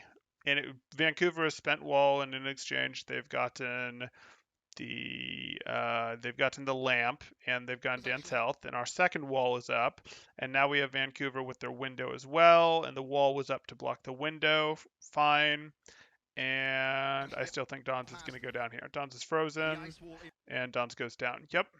So you got Dalton back in exchange, but I don't think that's going to matter. And we look at our positioning, and we know that Titans are going to be a little weaker in the brawl, but they still have their window going. Having your window going is powerful. Even with the TP to try and chop and change and break the ankles. Okay, there's the wall. Other wall. I think that was Onigod just going backwards and forwards between this TP. He's dodging, avoiding a lot. The Paris Eternal using their own amplification matrix. Now Vancouver have to respect this. Moving around, you can see Teru again, another great ice wall. It's going to be buying them a tiny bit of time here. Teru just trying to get the freeze off. Oh, tries to unleash the brilliant. Ouch. The Earth Shatter. It's wonderful. Connects onto multiple targets here. Oh. Self-destruct into the corner, but that was another great ice wall. Once again from Teru, but not enough. It looks like the Paris Eternal are just overwhelming them. Yeah, I mean, their blizzard got stopped. They got shattered to cancel a blizzard. Like, that's... Unsure of whether or not they were actually going to be closing out this objective.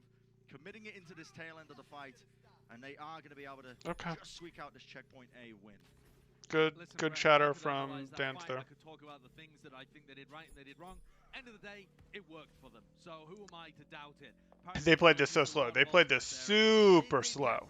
And not slow in a valuable way. Not slow like we're taking long sight lines and we're out poking your team that would prefer short sight lines. They played this in like we're a short sight line team that can't decide what we're going to do, that isn't even doing particularly effective rotational baits, just like is deciding on the fly what we're going to do, but like let's talk about it in comms deciding. Like, have we practiced this?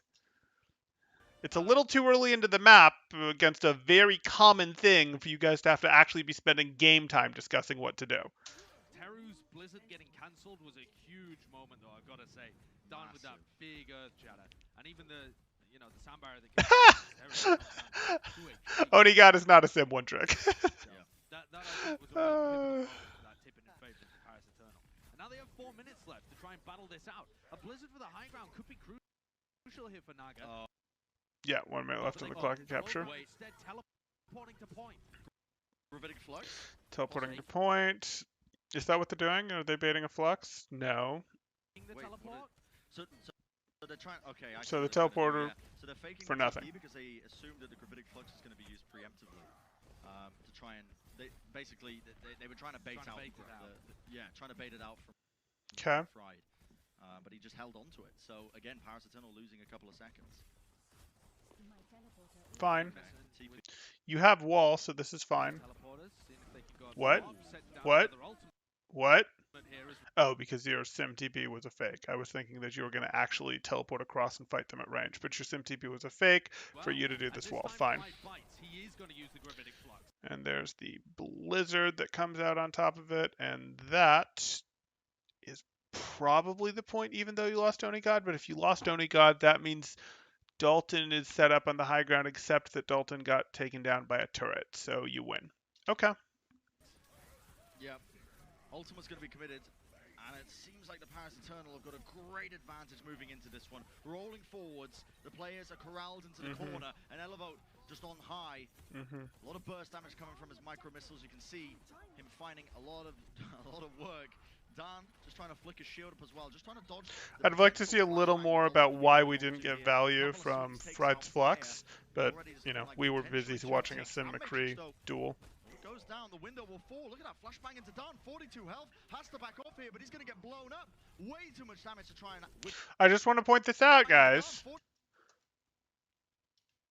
Two ticks. Hey, our Reinhardt has 99 health. Shield is up. Shield is up. Shield is up. Doesn't lower shield, gets flashed over the shield. And it even tilted up to try to block a little, was just not quite enough. 38 health. Defense matrix. Shield. Shield. Shield. Hey, lower the shield. Lower the shield only because the wall is blocking. And then shield goes up. Still got eliminated. Don't get me wrong. But, like, that is how you Reinhardt. But he's going to get blown up. Way too much damage to try and withstand. I'd also like to point out that Blue Rhine shatters an ice cube. Let's go watch Blue Rhine shattering an ice cube. And Matrix though, it goes down, the window will fall. Look at that flashbang into Dan. 42 health, has to back off here. Yeah, that is Blue Rhine shattering an ice cube. And Fried is DMing him going, well, I'll protect your shatter because that's what I'm supposed to do, but really? Way too much damage to try and withstand. Tregnot laying down that earth shatter. Don't believe it connected onto anyone, but it matters not. They are able to clinch it out and just about get the defense going. Okay. 2 ticks is good for the Paris Eternal, but I've got to say, if Khan had been able to stay up there and heal Dan, it really feels like Paris had a good opportunity to just close it out. Yeah, they did. Why wasn't Khan able to stay up there? I know what happened on point. Elevote went wild here, right? What happened to Khan? Fried. Fried happened to Khan. I would like more information, please. This happens. Khan's taking damage. That's his shift rolling, clearly. And now he's taking more damage, and the shift won't get him all the way back up. Oh. Yeah. Why is that's a good point. Why did Paris keep pursuing new threats as opposed to dealing with the threat that was already inside of their core? That's, a rules of Overwatch thing. Like we don't go find new people to pick on when there's people to pick on right inside our group, inside our core, on strong angles. Clear them first. Yeah, this should have been dealt with. High. A lot of burst And damage Fried coming out survive of the or Raptors, as you can can't see. survive plenty long there. Finding a lot of That's a lot of team work. issue. Dan just trying to flick his shield up as well, just trying to dodge the potential flashbang that Dalton could be holding on to here. Couple of swings takes out Fire, and already it's looking like potentially 2 ticks. And Matrix though. That rule that rule doesn't exist in Gold Plat. Goes down, the window will fall. Look at that flashbang into Dan, 42 health. Has to back off here, but he's going to get blown up. Way too much damage to try and withstand. Shredlock laying down that Earth Shatter. Don't believe it connected onto anyone, but it matters not. They are able to clinch it out and just about get the defense going. 2 ticks is good for the Paris Eternal, but I've got to say, if Khan had been able to stay up there and heal Dan, it really feels like Paris had a good opportunity to just close Sure, but Khan dropped to a place where his team could have helped him. it out right then and there. Their attack was pretty decent. They had a And it's not like Khan can't reclaim high ground. Cool thing about exit boots. to slow them down and disrupt them. This time they're going to be pushing with double supportal, which is always good, but it's not necessarily a counter to the Blizzard that Teru has available. So for Vancouver now... Okay, so now we're pushing into this, and we see that we have Beat, Window, and Shatter on one side for our attacking team, Paris, and then for Vancouver, we have Blizzard and High Noon. Have to push through a Blizzard. That's tough. Your own Blizzard will show up in the middle of the fight. You do have Beat and Window to push into that Blizzard, and you're keeping the Sim because you feel you need a different look to get in. Okay. Tempo composition with the Diva in play. It's about getting value out of that, I think. And this could be a... Okay. Now you're going up here for real, but you don't have the Sim wall. This isn't as good when you don't have the Sim wall. But you're doing it because you're going to Window, but they're immediately going to High Noon because they understand how this works too. Good luck. It's rare that you actually see these go off near simultaneously. Okay. Up to the high ground, and this is lovely from Khan. Gonna do a lot of damage. Okay. Let's see that one more time. And this could be a they go here. Okay. They go for this. It's Window versus High Noon. We see that we are going to get the wall from one of them. This is not what I want to look at. So we get the wall to block that.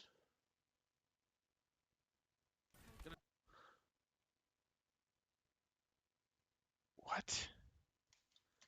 Show me this wall. Out of that, I think. And this could be a true teleport up to the high ground, and this is lovely from Khan. Show me the wall. Okay, so it's a blue wall. It's the blue wall blocking for blue team. Why is it blocking for blue team? Why is blue's wall on blue's side? Blue decides to raise the wall because they're worried about the window. They have their High Noon going, but their High Noon is going from here. Yeah, that's fair. That's fair. Blue walls themselves because their High Noon is going from here. So it's hard because I'm never sure whether the blue wall is a blue wall or a white wall because those are similar colors in the replay viewer. Okay, that was fine. That was reasonably executed from Vancouver, but it's not strong enough because, of course, they have their own wall to answer with, to defend with, as well as DM. And now we're in a situation where the window's greater, longer lasting value is likely to pay out. We see it's paying out. They had the window, which outlasted the High Noon. They have the later lamp. But they've now dropped. Okay, as soon as Ryan goes down, we're going to see Shatter come out. Hi, Rolf. Okay. Don?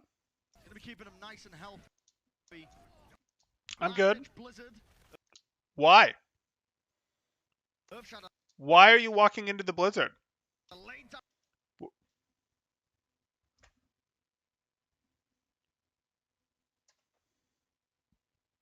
Sound barrier. Going to be keeping him nice and healthy. I'm good. I'm good taking out Rolf. I'm good enough with the Shatter. Then you're going to Fire Strike because that's what you should do. You should wait on your Fire Strike, then throw it. Why do you think this is a good idea? Are you just resetting? Is that what's going on? Like, there's no reason to reset.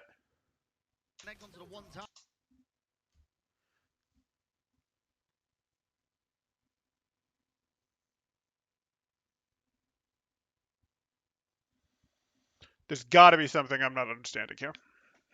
Okay, so here you are. Can anyone touch this point? They almost managed to squeak.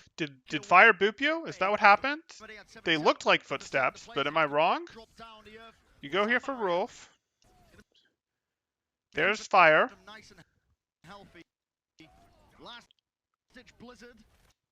No, you are taking footsteps forward. Why are you taking footsteps forward? Do you desperately want to single swing on Teru? Teru has sound barrier health. You don't desperately need a swing on Teru.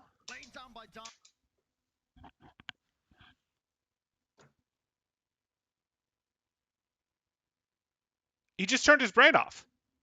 He just turned his brain off.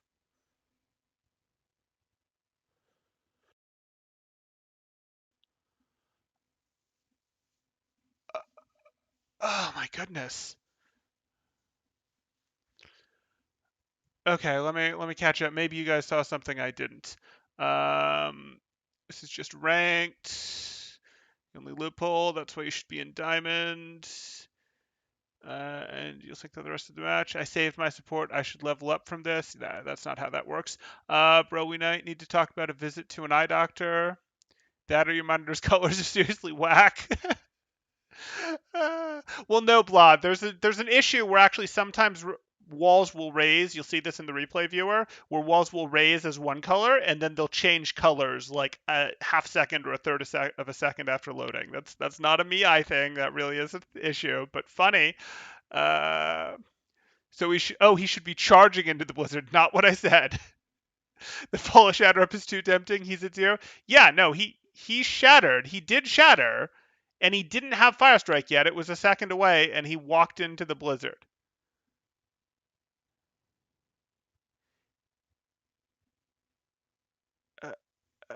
I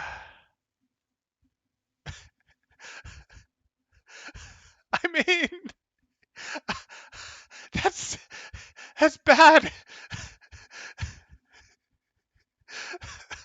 Thanks for viewing another one of my games tonight. My Ryan really fed by walking into this blizzard here. Like, this is. I don't want to badmouth him too hard. I've we were together on a team, and he was fine. Like, this is painful to see. I'm not going to claim he was perfect. I'm not going to claim there were never brain dead moments, but that was a brain dead moment. One target. He's eventually taken out as well. Good thing his team won. Good thing his team won, but oof. And on that push. Off the back of that one. Oh no, that was wild. Okay. I rolled the rotation center. Oh my goodness. Have a pretty good understanding here. Extra teleports as well. It definitely looked like. I think you'll notice He was getting confused by the colors just like you were. No, when you're actually playing, they don't show up in these colors. They only show up in these colors for this stuff. You don't get this, oh well, what is this blah blah blah stuff. Like, it's not actually confusing when you're playing. You're always against the timer, right? I mean, you're against the timer in any sort of game mode, but it's definitely a lot more pressured because you're limited the amount of team fights you can take in a game mode like that. Whereas an assault, you're kind of just trying to pick and choose the best times to engage. Okay, so here we are. There's a whole lead up when you're. We're looking at this. We are running a standard brawl from our We're going to run a standard brawl, or is Fide really going to come out on Orisa? Okay. Double shield. Probably not going to be sticking with it. Yeah, it was just Yeah, it doesn't stick. laid it down just in case. Do they see red just like we see in our games? Yes. You can see the Vancouver Titans again scouting out this beginnings, this area, just really checking every single point. They're going to be rolling forwards. They realize, okay. Shredlock? Really Is this just going to be criticized the main tank day? checking every single point. Okay. I'm good with this. What are you doing? Why are we pretending to go this way if we're actually going this way? This isn't some fake bait. This isn't some, I'm going to fake bait them to rotate. This is just you spending shield resource that you don't have to. They're going to be rolling forwards. They realize, Oh, we're Rhine dancing. We're Rhine dancing an owl, guys. We're Rhine dancing an owl. okay, we're being given a lot of space here and start to rotate back around. Yeah, a lot of respect being shown. You do not need to bridge for your team. Your team is more disciplined. Your team needs to be more disciplined than this. They can do clean rotations. You at this point know where they are. In the first one, maybe you don't immediately know. Maybe there's someone to the left that you're worried about. Here, you know where the opponents are. You've pre-called if the plan is to rotate across to here, or to rotate across to here, or to go like this. You've pre-called this. You have pre-called this before you broke into open space. Why are you dancing? A lot of respect being shown. What do you do? To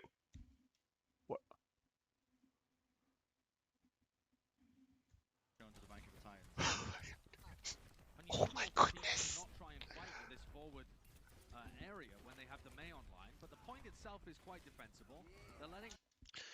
Is this some great distraction and somehow I missed it and he's doing all this silly stuff to set Dalton up to distract from Dalton taking a 180-degree flank? Vancouver rotate around, so they Maybe? have the high ground. Maybe? No, it's not. And Paris are going to back up to the stairs. That's taken an entire minute for Vancouver. Yeah, Vancouver isn't any more decisive. At least they did a rotation, but their rotation was pretty indecisive. That rotation. So if they end up losing this fight, it does take a huge amount of time off. It's fine. I don't mind taking time for rotation. They just didn't do the rotation particularly well. Okay, so we got our first wall from Naga here. Naga's under pressure. Naga's under serious pressure. Popping ice block. Okay, the ice wall goes up. We have an ice wall over there that doesn't look like it did anything, but I could be mistaken. I can't really see. Oh, it might have kept Lucio out. To get onto the high ground. Lamp comes out. So Naga has used ice block, and we've seen Lamp come out. Vancouver should be able to clean this up. Like the way that this is going pace-wise, Vancouver should be able to clean this up, and I believe we have their diva Fried over here applying pressure. So yeah, this should be a case of just play this methodically and win the poke game that they're used to winning. It's committed from Paris, but immediately taken down, but it is. And then there's the Lamp. Oh, but we didn't save Dalton. That's unfortunate. You can see they were playing it slow, they were playing methodically, but Rolf is just not in time with the Lamp here, and that changes everything. Here's our second round of walls. Unless we see something swing from the second round of walls, we would expect that Paris can grind this out now because they went up one there. Kills are going their way. Shredlock frozen up. Still Teru looking. Could swing back. Messy. Messy. Pause. In the middle of the team fight, unfortunate timing for them. Okay, sure.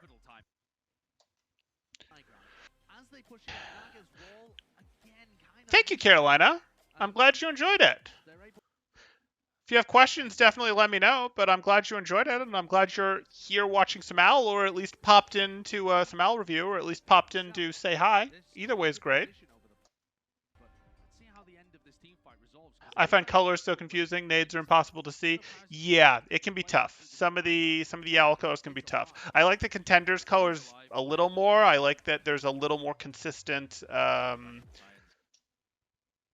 variance between them. That's not the right word, but the extremeness of the variance is a little more consistent. Getting ready and raring to go. Lamp was wasted effectively.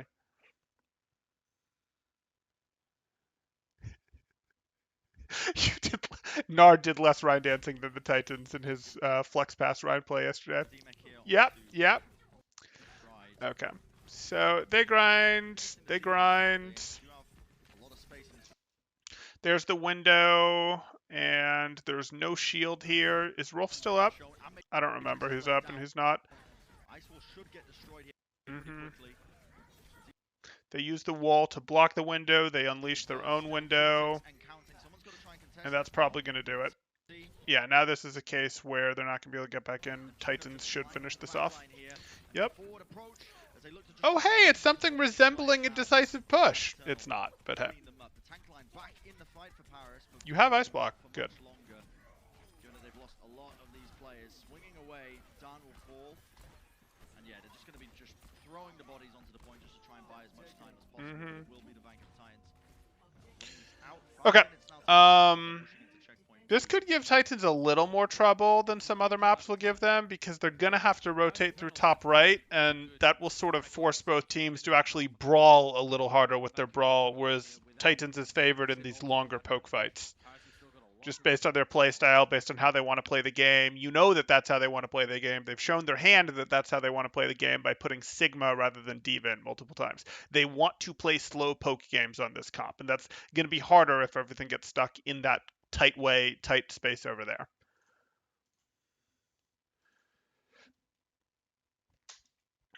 Enjoying my commentary? There you go. All about these neutral engagements, though, because the first few seconds of these rush fights dictate a lot. Whose abilities are forced out first? Who ends up getting the better May walls off?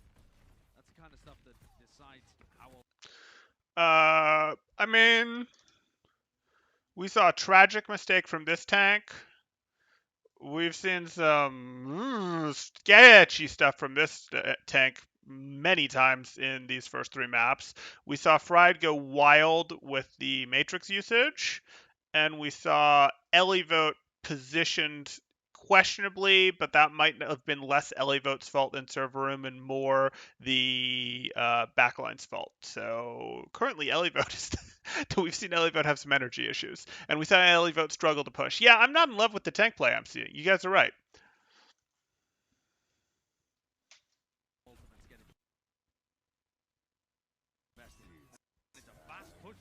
Okay, so there's the rotation. Vancouver is trying to play into their strengths. Paris Eternal, Elivote. So Vancouver is trying to play into their strength by instead of going there, just taking this poke fight over here, and they're going to use their High Noon to do it. They don't really have the ult bank to win this fight, but they could use this ult to get multiple ults out on the other side. Elivote, I just don't believe that you've used enough DM to justify throwing this bomb. Push for Vancouver. The speed boost of the Deadeye. Okay. The Deadeye ended up getting cancelled. I think Dalton was a little bit worried that the self-destruct was going to... How did Oni God go down? How did Oni God actually go down? I would like to know this.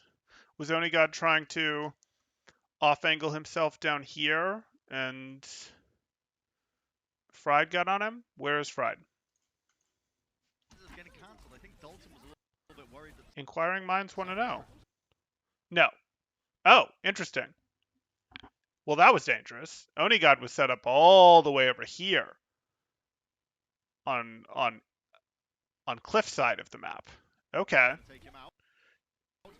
Yeah, I mean, he can't get any support over here. It's really powerful if they rotate how you expect because it's a strong, deep off angle on them. But if you get found out, you just go down. Blizzard, yeah. Boring. Elivote at least eats the other Blizzard.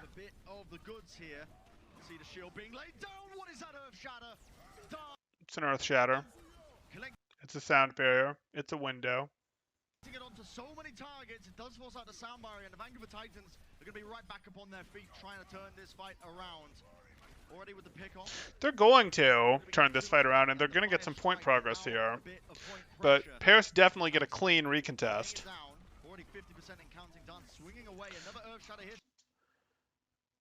Okay. So this happens.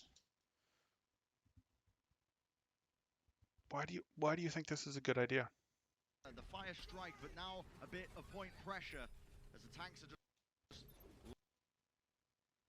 laying it down. Shredlock. Shredlock. the fire strike, but now a bit of point pressure. I get it, Treadlock. You're looking at what's in front of you, and you're like, the only thing in front of me is a Reinhardt. It's safe for me to fire strike. I'm not going to get poked down. I get it, except that's not true. There's also a Bap and a Lucio. Now, that's not a Roadhog hook. That's not an Annonade. That's not a McCree shooting you in the face. That's not an Ash. But it's still not. It's still not right. It's still not.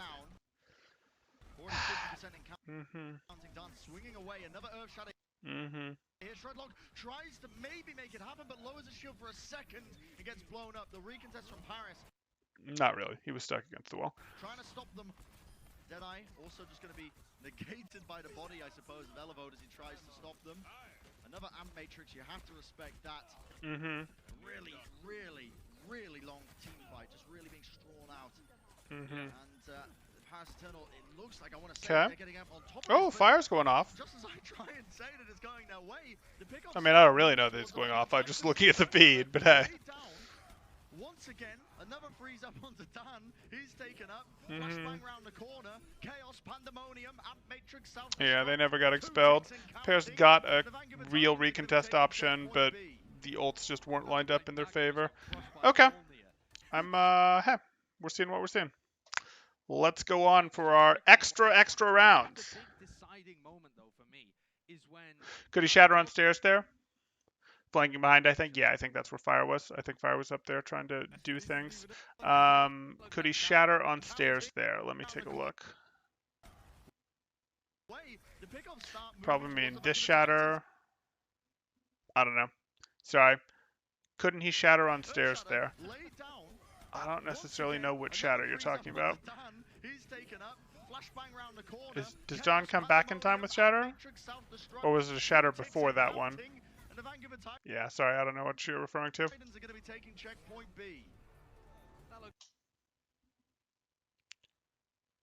When he's on high ground. I don't remember. Okay.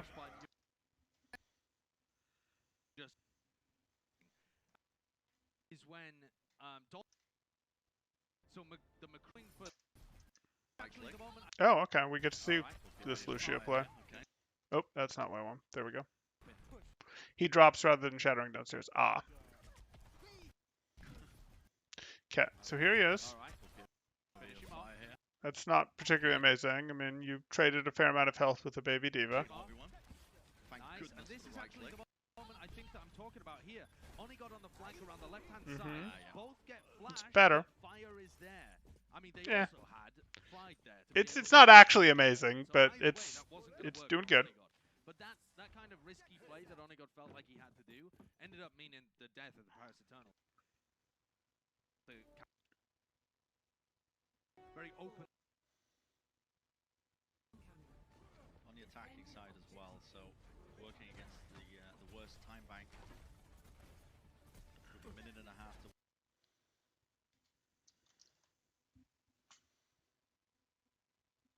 Okay, I'll deal. I mean, really what I want to just see happen at this point is I want to see Naga just swap to Doomfist, and I want that to force Paris's tempo into fast fights, because that's how they can beat Titans. That's what I would like to see. But, hey. Work with TP again up to the rafters. Oh, how long are we going to take this time? They've done a couple of times now. Now we creep. Yes, they're waiting silently, cautiously. You hit your Maywall to trap them on point. I don't think they're concerned about that. Okay. The teams are brawling. It's a moment. You guys just both locked each other on the point with Maywalls. It's silly. But they immediately just explode onto the point. Undone with the 2K with the fire strike. Manages to connect it onto 2 targets. Okay, this is a mess. I might not be able to do this with this cam. Okay, so here we are.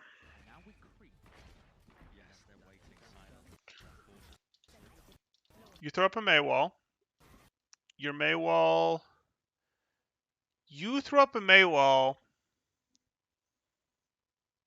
And as best I can tell, that's just bad. Because it's your diva that's out there. And I don't see anyone else out there, and we have wall hacks. So I don't know why you're doing that Maywall. Because that Maywall... Is it just so that they can't kite away from you because you're convinced that you win the brawl, but you've set your diva up back there? You're going to boop them back in if they try to kite away from you. That's silly. What was the plan here? Did you just miss mechanically on a wall that was supposed to split someone? You throw a turret. You throw a second turret. You have no turrets left. Now your target selection is all over the place. You're throwing a TP. Oh, your TP is the wall there so that you can have the TP to go on the wall behind them? Is that what it's for? Well, maybe that's what it was for. Maybe that was the plan. We throw the wall up so that we can have our wall behind them with a TP to on top of the wall behind them so we can transition to high ground behind them and in front. Like, that could be an okay play. If so, it was so slow that you got no value out of it, basically, because by the time you did it, the wall was effectively over. Easily just explode onto the point. I'm done with the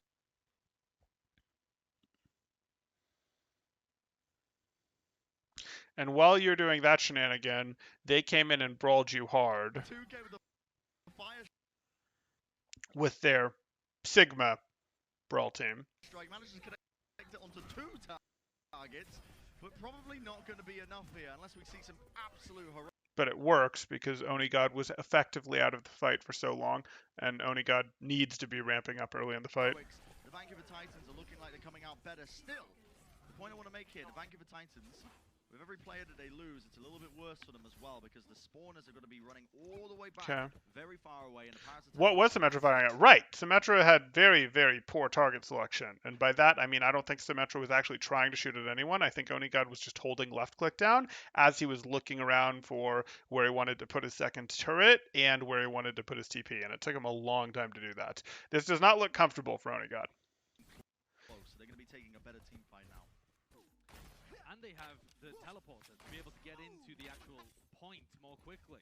So Paris are going to be engaging here before Vancouver have got their backline sped into position. And this time they just go...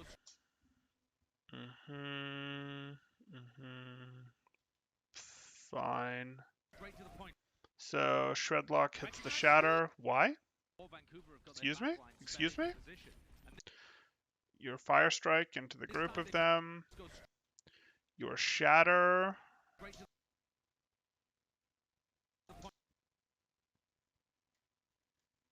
Please, please, someone explain this to me. Okay, so this right here is a setup where Paris is going, hey, we're going to stall, we're going to stabilize for just a moment for our sim to get their turrets up. And then, because we're on the team, on the point with turrets up, we're the threatening team. And then, they want to push in because otherwise our sim is going to ramp. And we actually are weak for a moment until our sim is able to ramp. And the turrets are helping us until our turrets ramp. Basically, you expect about a second, half a second of Paris playing sort of slow here, playing sort of passive. And I don't necessarily need the shield up if I'm playing passive from Dons here. But I don't expect Dons to get shattered either. Like, there's not enough distracting Dons to get shattered here. And this should be oh, he's shattering? Okay, I'll pop my shield type thing. Like, this should happen. Maybe latency, maybe, hey, servers, maybe all that. But, like, this is not a particularly short distance shatter. This is not a particularly short distance, there's no reaction time situation. And this should not have been a moment where Dons was in full offense must swing mode either. This should have actually been a moment where Dons, at least for half a second, was thinking about stabilizing.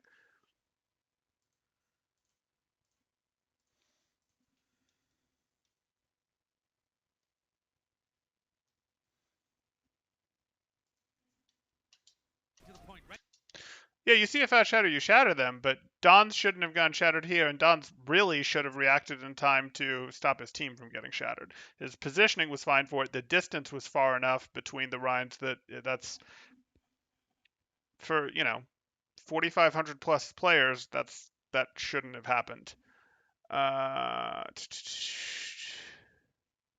Okay, it's okay. We're talking about that. Not Doomfist. This is gold.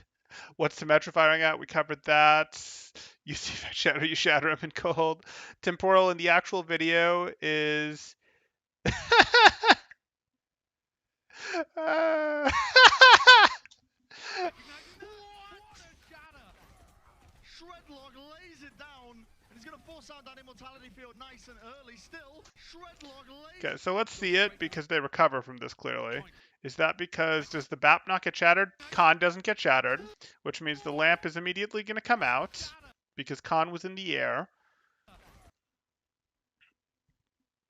And then we immediately get a good wall from Naga, it looks like, because otherwise the follow-up on this shatter would be stronger. As soon as Naga's up, we get a good wall.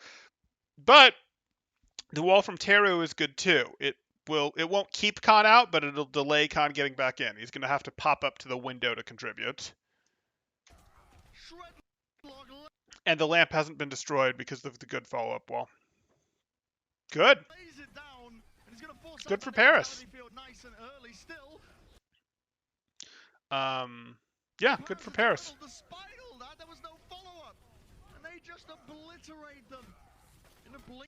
It wasn't. I mean, yes, there was no follow-up, but that's no follow-up because the lamp got out immediately, and that wall was immediate as soon as he got up and perfect. Holy moly, that was almost incredible by Shredlock, but again, didn't catch on to the one target that they needed, which was Khan, and Khan was immediately there. Yeah, he saw it. Good. Was out, and at that point, no target is going down. Yeah, and they just overstepped themselves too. It's a huge earth shatter, but then they overextend to try and follow up on it, and as soon as he didn't overextend like that. No, I mean he did a little bit. Like once it was clear, he did go a little deep. He could have just been swinging at the front, shattered people. Okay. You're in enemy territory, trying to take a fight where you're massively overextended without the support of your teammates. Dalton now in the clutch scenario, seeing what kills he can get done. Low ground push. Gets walled and blizzarded. Oh, low ground push because they have the same in KTP.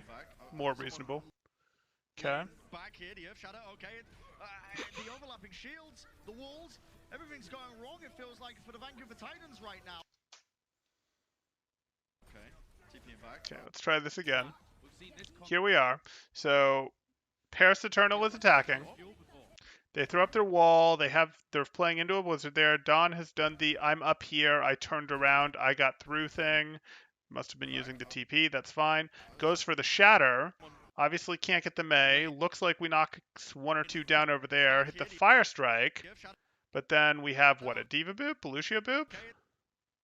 I'm going to assume that there was a boop involved there. Everything's going wrong.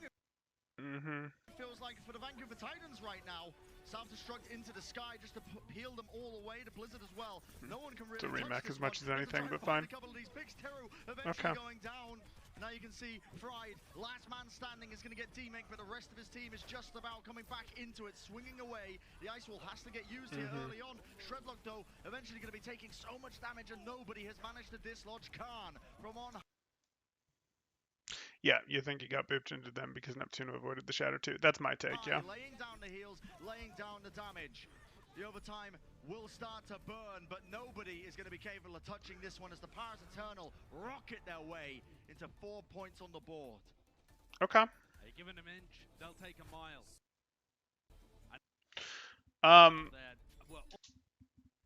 I just like they're keeping this map more interesting, but they're doing it with Sim Brawl, and they're doing it into a Vancouver Titans that is compromising and using Sigma too. I guess the Sim is helping them in some ways because it forces a more decisive brawl style, and I understand how that's making it more close because again we've seen in the Pokestop battle that Paris will clearly lose. So I think that helps. I think Vancouver Titans could put themselves in a less bad spot if they ran someone else. They don't have to run the Sigma. You could run the Winston. The Diva, yes, you maybe are hesitant to run because the Diva isn't great against the Sim either, but I'd still be okay with it. Better in the Brawl than the Sigma, that's for sure. And then but more importantly, I think the TP is letting them take funny, interesting engages. They're not having to break chokes, and that's really helping them out. I mean, we were talking about it earlier. You just need to win 2 team fights, theoretically. And they don't even need to be clean in some cases. You can literally just scrap it up sometimes. Shaky, I think. The Vancouver Titans have been coming into this, probably they were feeling quite good, but now it's like, okay, well, we have quite a lot to try and overcome here. Well, let's think about what Paris did on their defense last time. They all played around the point, tried to give Vancouver as much space as was needed. This time, Paris just going to do some more Rhine dancing for us? You are. You are going to do more Rhine dancing from us. For us. We'll call this scouting. Himself, but it seems like Neptuno is going to go for a boop and then maybe a wall and then You throw up that wall to not get walled. Fine. engage. And now you're going to go for an explosive engage onto Don's? Okay. I like it. I do. You know, there's definitely some, hey, we're playing into angles that aren't particularly good by doing so, but Don's is pretty separated. He doesn't have much team support over there. You could do it, especially if Fried turns and sort of zones this direction out with Defense Matrix while your team tries to run over Don's.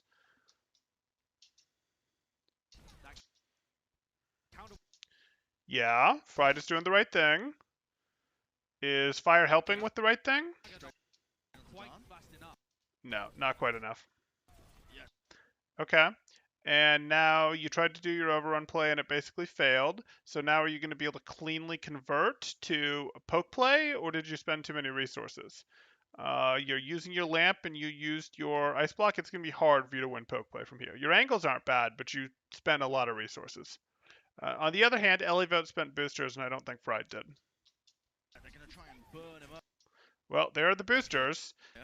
And are those being used to break up the aggression? They are. I like that. That's using boosters to slow down the fight a bit, to knock away Dons. I like that. And probably to give himself the shelf behind. Elivote just off the off angle. And Elivote, however, is working this angle well. You can see him just And then they can just invest their lamp however they want, though we'd have preferred it a little more forward, where Dons could have continued to use it. This is kind of passive, and it's not like it had good protection by being back here. And then we have a second wall coming in, and this is risky, but what Fried is trying to do is Fried is trying to go, hey, we're going to do a boop play where I boop the Reinhardt in, and by booping the Reinhardt into our concave, the Reinhardt gets eliminated. That's what he's trying to go here, and that would be a big, powerful play. It's just, is he going to make it before he runs out of health thing? This is only really possible because this lamp was, I mean, it's possible. It might not be possible because Fried has been chipped down pretty hard, but it's also a case of, hey, remember this lamp should have been more forward, and why has Khan not been able to get more healing off? But I like this. This is reasonable. I like the things Fried has done in this fight. Shredlock. Yep, that's exactly what it's supposed to. And I don't care if Fried gets the elimination or if someone else gets the elimination. And they actually double booped there. You see that Lucio got boop credit too, so they'd actually got a limb credit too, which means not damage, but the boop, probably. So this was set up where they went boop boop, where Reinhardt was going to go flying into their team to get eliminated, which is great. I say that, but I see the Lucio's right there, so maybe I just missed the contribution. Let me see that one more time.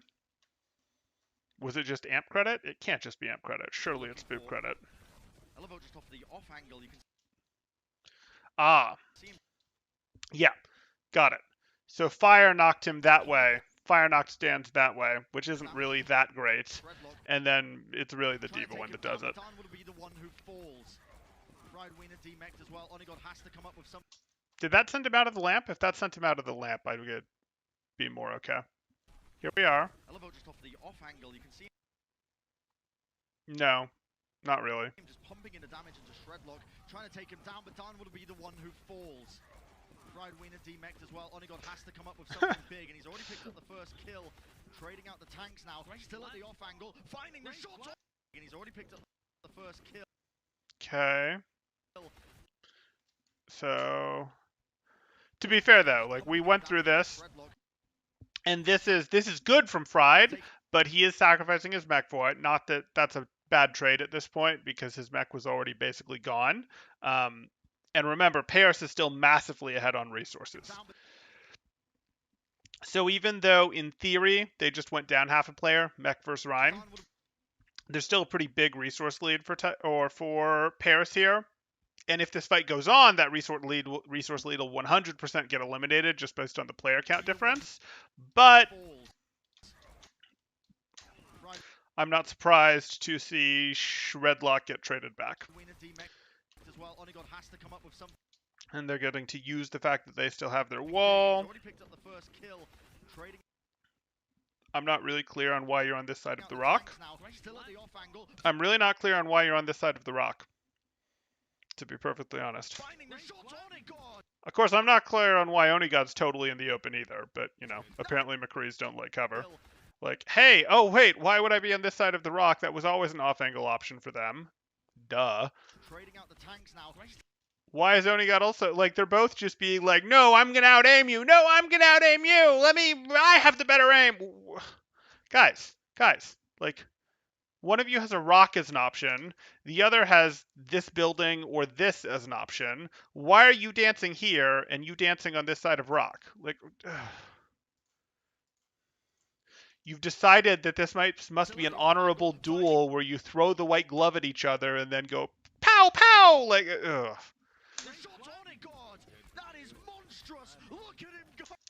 I didn't say Baby Diva is nothing. I called it.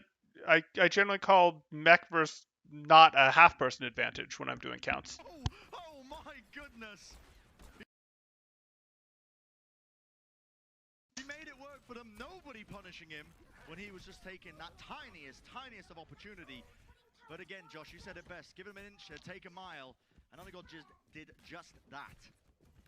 What a play. That's what he was trying to do on the point B defense last time when he got shut down by Dalton and Fire. This time around, nobody looking at him. Except that his angle was much safer this time. Playing from a safer distance, and he wins that fight for his team. No, it's not a safer, well, a safer distance from his team. Just pulled off. He now has the Deadeye as well for the next engagement, same as Dalton. What do the Vancouver Titans go for here? Okay. Fine. Now they get to play their comfortable poke game. They're in. Now they're in. They'll outlast the wall. They basically didn't get window value. Interesting. That's kind of a wasted window.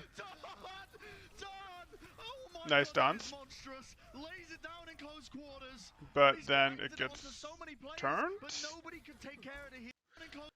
I mean, this is kind of the issue. Like, this feels like a good shatter, and I don't want to, you know, rough it up too much because it's an okay shatter, but here's the issue. Matrix immediately blows a belly boat. He was trying to take the off angle again to just pepper them, but he wasn't ready. Huzzah! I surprised you when I shattered you. You're right. We didn't expect to get shattered here. The reason we didn't expect to get shattered here is your entire team is over here, so there's no one that can follow up on your shatter.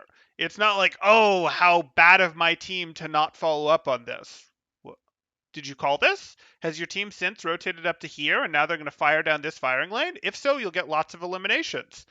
If not, you really just donated your ultimate unless you can get 2 eliminations on squishies that are right, and I mean right next to you during this shatter.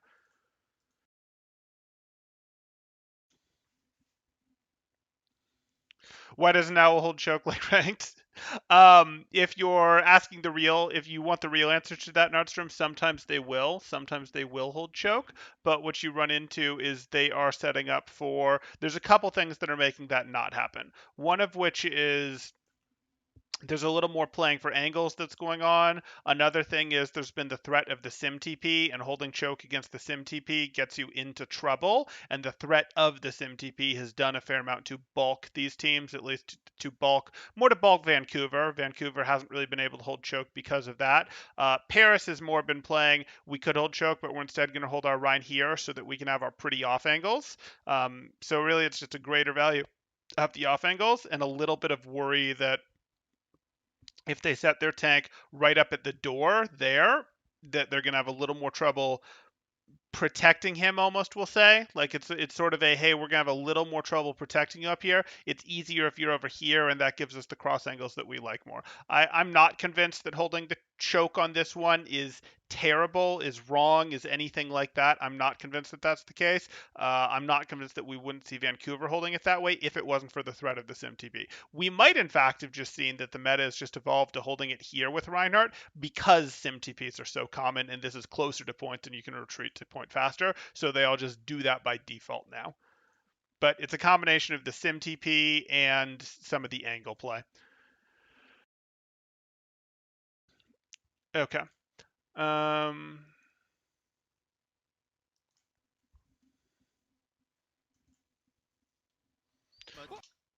tracking it. Why did you start with a fire strike? He was trying to take the off angle again to just pepper them, but he wasn't ready for the ult. Shatter? Is that a swing? Was that a swing or a fire strike? You're trying to swing. You got one, so I'm going to live with it, but really what you need to do is swing, fire strike. Shatter, swing, fire strike. Shatter, swing, fire strike. Because what you're actually interested in forcing is forcing an elimination. You're not trying to get maximum total damage off of the shatter. You're trying to get an elimination. That's all you're getting, because you're not going to have team follow-up on this, so you have to get one or more eliminations all by yourself. And maximum damage is not the way to do that. So we're not thinking about, oh, let's go do a pin through many, let's go do a fire strike through many. We're thinking about shatter gets us some damage, our swing gets us some damage, and then our fire strike is enough to finish off that target. And we cancel our swing super early to get that fire strike, and we accept that they're up by the time our fire strike is over, but we've already got the damage on them and they're eliminated. Oh my god, that is monstrous. Lays it down in close quarters. You have your lamp and you're trying to swing with your lamp. Yeah, okay. He's collected it onto so many players, but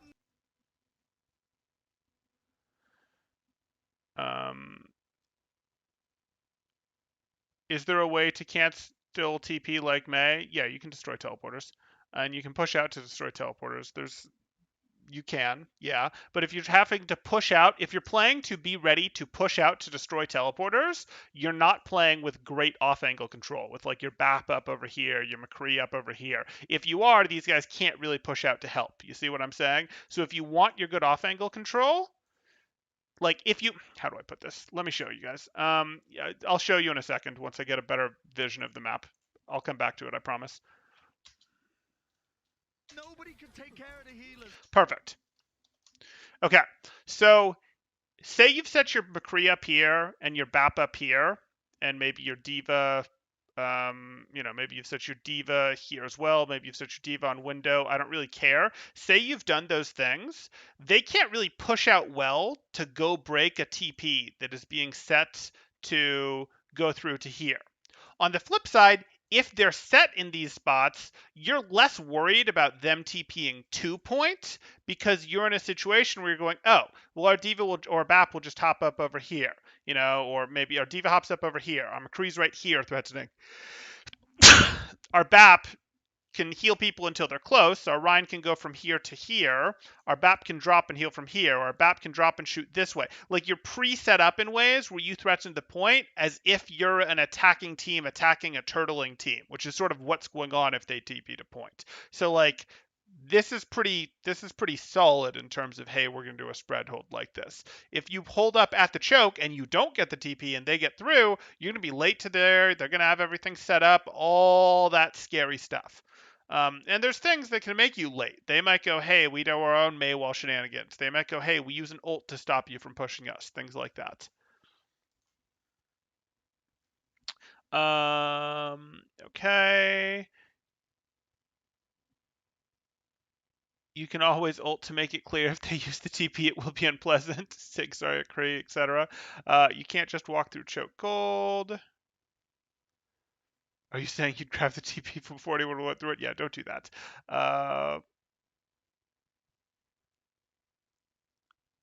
No problem. Rolf was just, again, keeping his team topped up, ready and waiting to come back into the fight. And as Neptuno tries Hey, all good. to turn it around, not quite enough still. Onigon is alive, Elevotor's alive, and they might be able to get a last-minute contest here. Yeah, they're going to try and stagger into the point, but I just don't see how it's going to work. And Brent, that's It's the not. same mistake from both of these teams. The Holy defending moly. Reinhardts get huge shatters, but then they try and follow up in positions where you just simply cannot. Inside a room like that, Don is 100% of the time going to die. You're not going to be able to grab enough kills there to make it That's true. worthwhile. Instead, if you get one pick, which they did, and then reset and hold them in that choke point, it's going to give you a much better advantage. These teams, they don't quite get the disengage play as well as our top teams in North America right now. At least that's what it feels like at the moment. Naga, though, looking for a wall. Okay, we come in here. We've thrown up the wall to stop the off angle. Onigod's already dropped and can't go back. Great counter wall by Teru. That keeps them safe, at least for the moment. Why? Why is this fight not already over? That wall went up. Where's Naga's wall? Naga's stunned. Naga doesn't get eliminated while he's stunned, which means he ice blocks. Oh, why is Naga not eliminated? That's what it feels like at the moment. Naga, though, looking for a wall. Why is Naga not eliminated? Did Naga get the wall off before getting stunned? Great counter wall by Teru. That keeps them Okay, Naga did get the wall off. safe, at least for the moment, from Naga's Blizzard. And then is able to get the Blizzard off. Maybe? Safe, at least for the moment, from Naga's Blizzard. Maybe. I don't know if that got cancelled. It looks like it might have gotten cancelled. They're all caught in the corridor. He finds the pick onto fire. Sandbarrier now, huge advantage, but look at that Earth Shatter. Paris throws an ult bonanza. Shredlock trying to make it work. Almost staving off a lot of that aggression, but not enough. Look at the amount of investment here as well, But Josh. I mean, it's the thing is, Paris did use an ult bonanza there to do that. these team fights are ridiculous. There's the stagger. Teams just throwing out ultimates on a whim to try and clutch it out. I mean, that was probably the most important team fight that they could have taken there. And Paris Eternal will be wiping sweat from their brow. They feel like that's done. Like Why? Why are Paris Eternal wiping sweat from their brow? Blizzard, High Noon, Self-Destruct, Beat. They're doing ult tracking. They know that this is going to be a rough fight. They know that they overinvested in that. Maybe they overinvested because the May got flashed. Maybe they overinvested because it was a good wall from Teru. Maybe they overinvested because the Blizzard got canceled. I couldn't see. But this is going to be tough. So I would expect Vancouver Titans to try to be playing. Yeah, so Paris need to make this a poke fight, which is unfortunate. They need to make this a poke fight because they need to slow down the fight, because if they can slow down the fight, make it a slower poke fight, they can potentially get through to window. Maybe something else can happen here.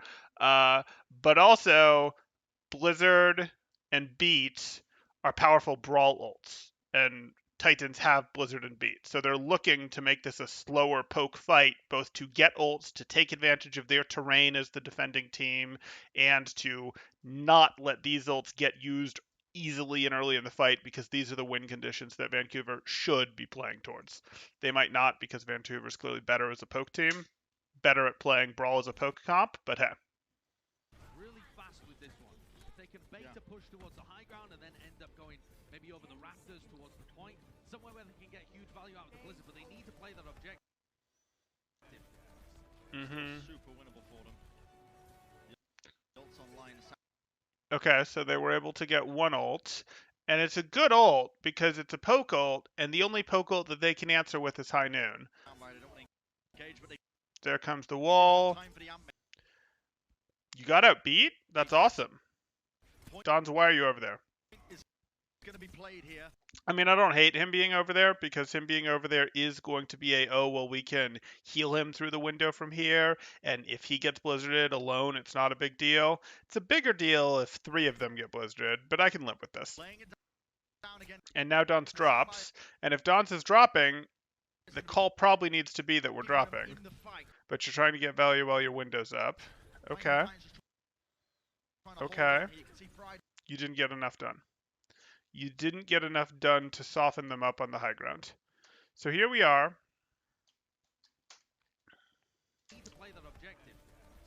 Still super winnable for them. The ult's online. There's the window. They answer with wall. That's one thing that you forced. They answer with beat. That's totally good. That's great, in fact. Matrix. Point is You break the wall. You throw up your own wall. What does throwing up your own wall get you? Maybe a chance on Shredlock there. You're putting some pressure on Shredlock. That's not really amazing. down again. The sound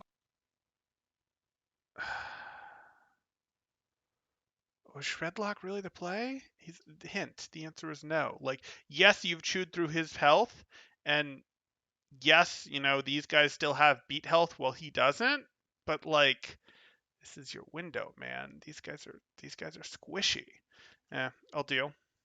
I don't like the focus on Shredlock with your window. is going to be keeping them in the fight. And you have Onigod and Khan using the window.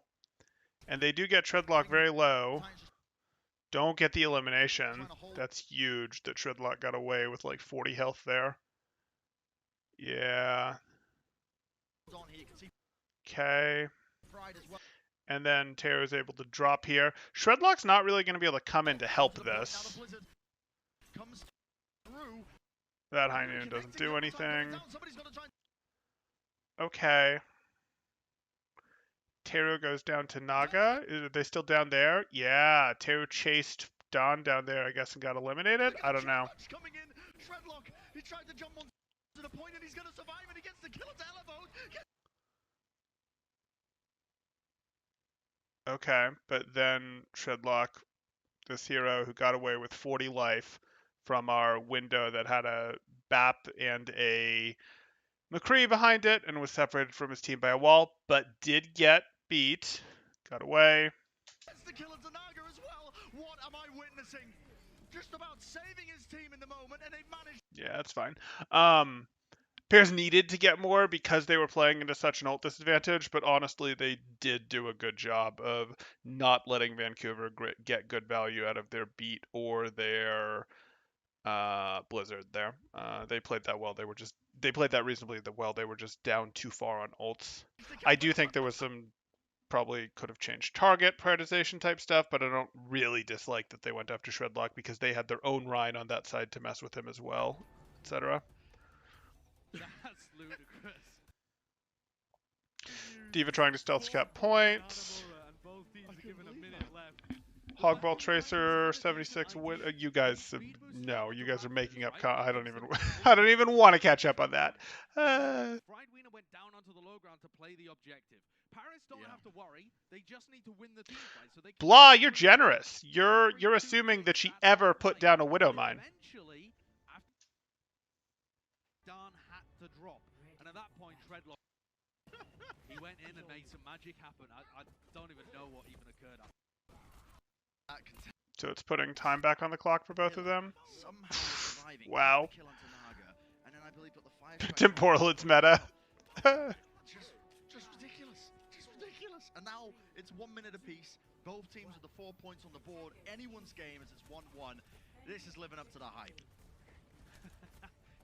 And they're rolling out once again with Onigod on the sim. And they are going to burst out and say, no, we're just going to deny you aggressively with this. And that's pretty good. That's pretty good if they actually were positioned to burst out aggressively and do this. Why are you over here? Here you are. Fine.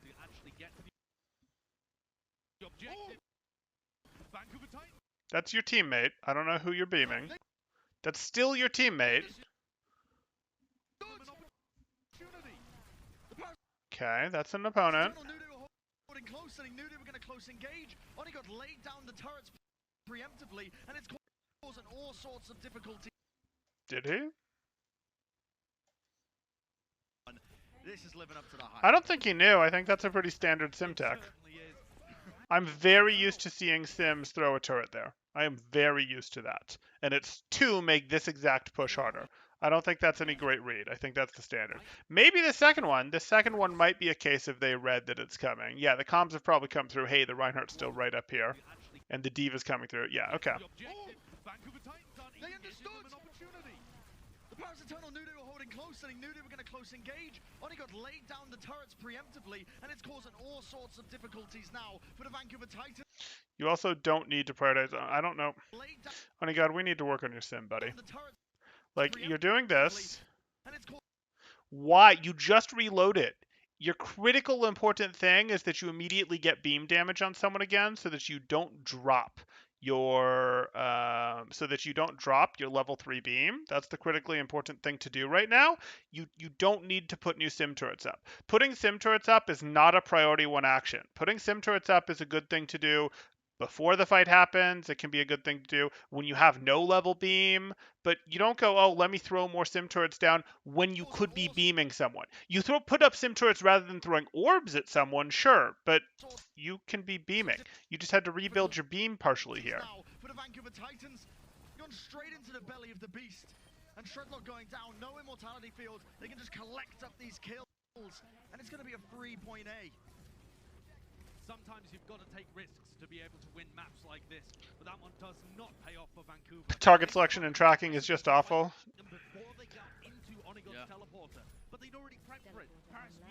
I mean, it's not like Onigat has bad aim on other heroes. In fact, Onigat has a pretty good Zarya, which is a beam hero that aims almost exactly like Sim.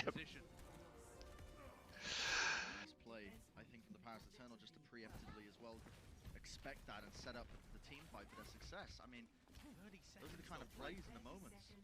Are you just going to teleport to point here? What do they go for? They don't have much. What are we at ult-wise? Very similar. Time to work with. Khan. It looks like Khan has the Amp Matrix. They can TP to the opposite side and use the Amp Matrix, and they have high ground control. Yeah, that would be a great idea. And it looks like they're going to do that. Okay. You'll get your Matrix. You don't actually have it. They're going to do that. You're going to see Khan now just trying to build up this Amp Matrix. You're trying so hard to call it Amp Matrix. Just call it window. A little bit of I mean, you're not trying so hard. You've well familiarized yourself with it, but I get it. Working for the company.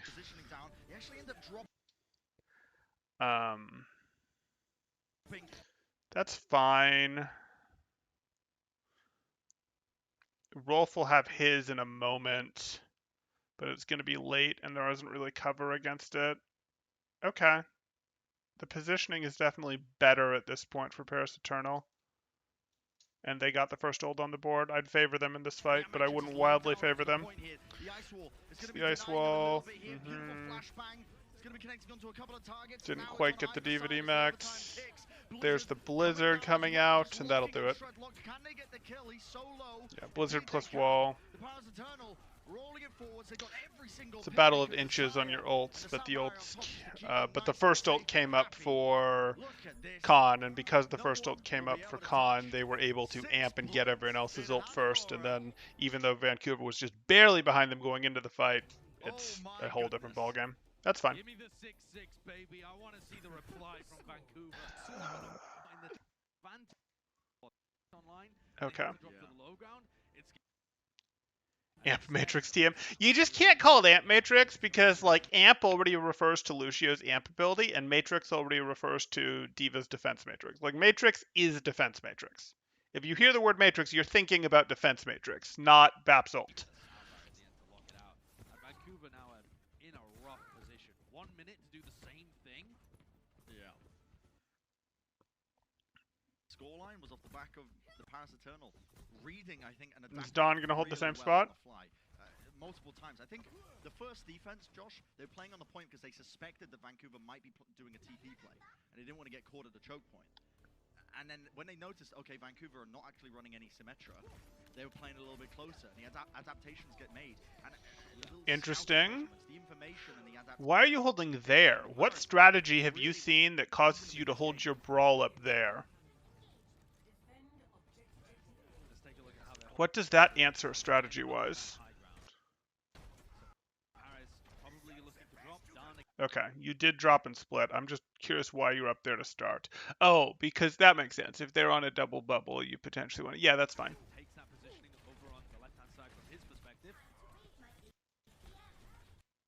Yeah. And Vancouver went for the right-hand flank.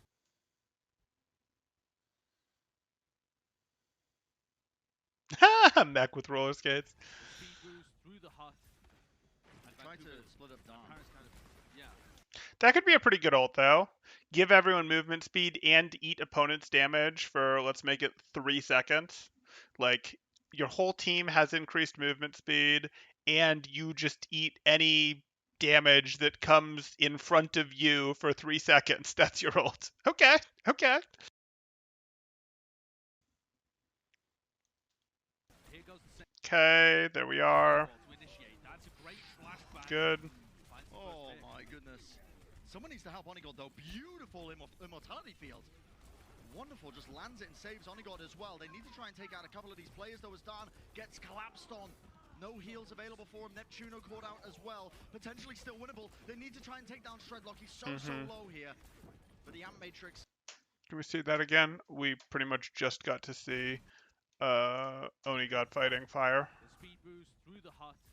So here we are. To split up Dom. Paris kind of, We see a wall go up. The wall we know is just to stop the wall from over here. yeah. That's gonna get out-teched one of these days with the Mei hiding in here, by the way. But whatever. You do that. Here goes the second You are fighting this. to initiate. What else is going on? I'm just wanting to see other health packs. Did I just see Amp come out? Or Lamp come out? Try to split up Dom. Paris kind of, yeah. Here goes the same May wall to initiate. Yeah, there's Lamp comes out and they immediately leave it. So Rolf lamped himself. Great And they lose fire. flashback. Yeah, that's over. Finds They used their wall, their lamp, and lost their Lucio in the thing. This Oh. should be over. My goodness. Should be over. Fight should be over. Onigod gets the Someone needs lamp to help now. Onigod, though. Beautiful immortality field. Wonderful, just lands it and saves Onigod. Why is Dawn eliminated? Onigod got the lamp. I'm with you on that much. help. Khan, what kind of Onigod. pressure are you under? You don't have Fried on you. Who's pressuring you, Khan? You don't have Fried or Fire on you. What could possibly be pressuring Khan hard enough that he can't keep Dawn up unless Dawn does something silly? Immortality. No, really, Khan, what were you taking damage from? finds the Oh first hit. my goodness. Someone needs to help Onigod, though. Dalton? Excuse me. Yeah, did Dalton hit Khan? Like, Beautiful okay. immortality field. We shouldn't lose Dawn here. Wonderful, just land. Flash swing. Okay. Where's our diva? Where is our diva? Elivote? Someone needs to help. What are you up to, Elivote? Though beautiful Elivote's right there. immortality Elivote's right there. field. Elivote's right there. What? Wonderful. What?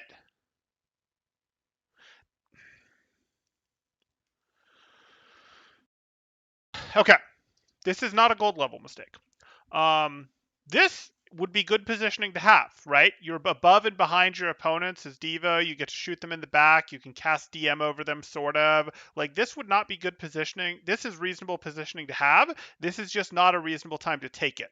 This is spending boosters to go take positioning when I totally thought when I saw those boosters that he was going to boost through the enemy team to break aggression. Like, he was going to boost through the enemy team to knock them back, and then you turn back to his team, and if he gets flashed, he doesn't care because he has plenty of health, to stabilize, to help his team stabilize, because his team was up in the fight, and they were in a situation where his Rhine needed to stabilize. His Rhine needed to get healed up. Like, that was the play. I totally expected these boosters to do this. He instead is spending his boosters to go somewhere, and now he effectively can't help for 3 seconds. Like, yes, he can cast DM down, yes, he can shoot, but the DM's reach isn't that long.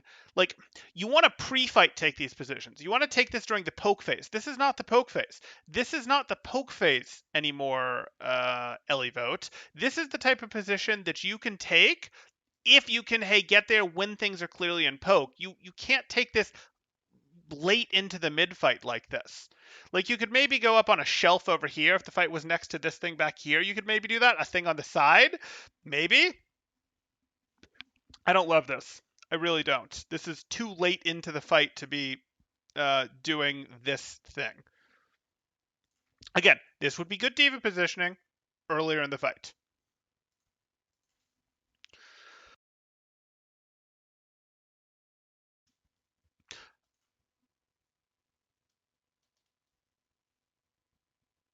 Uh, Sort of. Like you guys are saying in gold, you understand to boop Ryan's away from your low health Ryan. Sort of. But the other thing is you have competing interests going on here. Where this is good positioning for a diva, and knocking someone away from your Reinhardt is also good. Which are you going to use boosters for?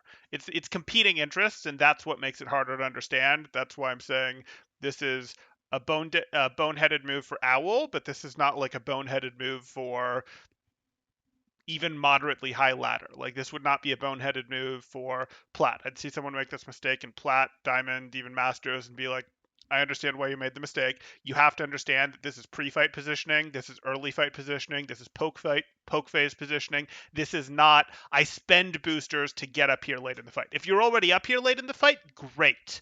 But spending your boosters is kind of like spending ice block. It's a defensive cooldown that you just spent, and it's signaling to the other team, hey, we can potentially rush you. And the other team was already looking to rush you because they're down a player and they know it. So they need the fight to go fast because they'll lose a slow, drawn out fight. This is just a misunderstanding of the flow of battle.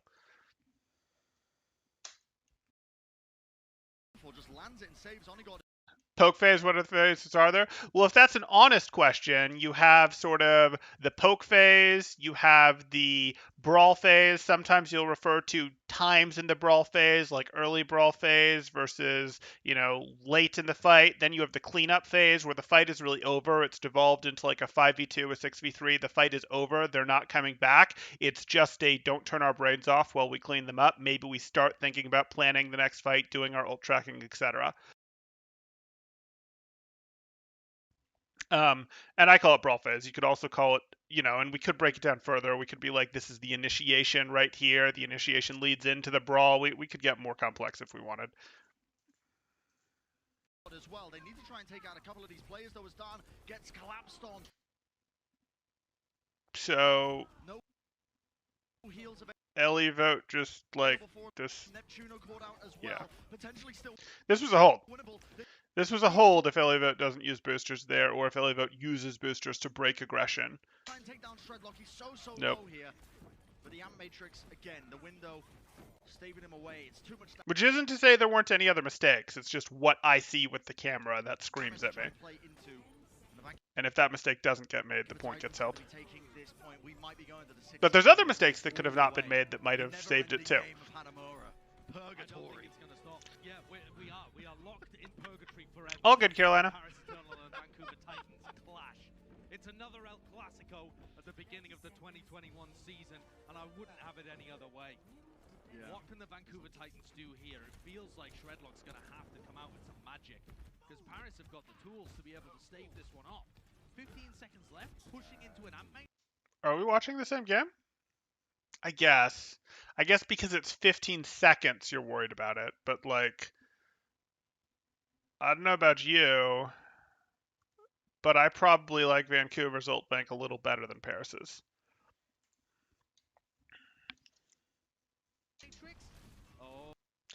High Noon draws a wall. The time is added pressure on Vancouver though. But Paris needs to not be silly. Paris, don't be silly. Don't be silly, Paris. You still have your wall. You still have your wall. Easy. This is easy peasy. Naga is going to wall off 5 of them, or 3 of them, or whatever, and Fried is going to get demacked and they're going to win the game.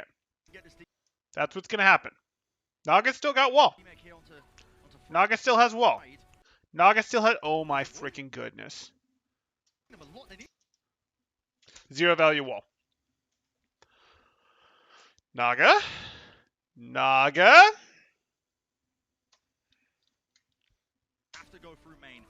This is good. This is good. We correctly recognize that we deal with the threat that is inside of our team before we go to chew off new threats. But someone has to keep these new threats out. That could be a Rhine Shield. It could be a May Wall. May Wall. It could be a Rhine threatening the corner. It could be a lot of things. Don could be over here just swinging at this corner, but the easiest thing really would just be Naga taking one look at them and going, yeah, I'm going to throw a wall, we win. Like, and it was so obvious that that was the play. It was so obvious that that was the play. And if you're worried about him getting sniped, no big deal. Don will throw up shield for half a moment while he throws that wall up there. It's not like Don is seriously contributing to this. How... No. So you're saying May should switch to something else like a Junkrat? I mean, if the Junkrat is gonna spam this corridor, maybe.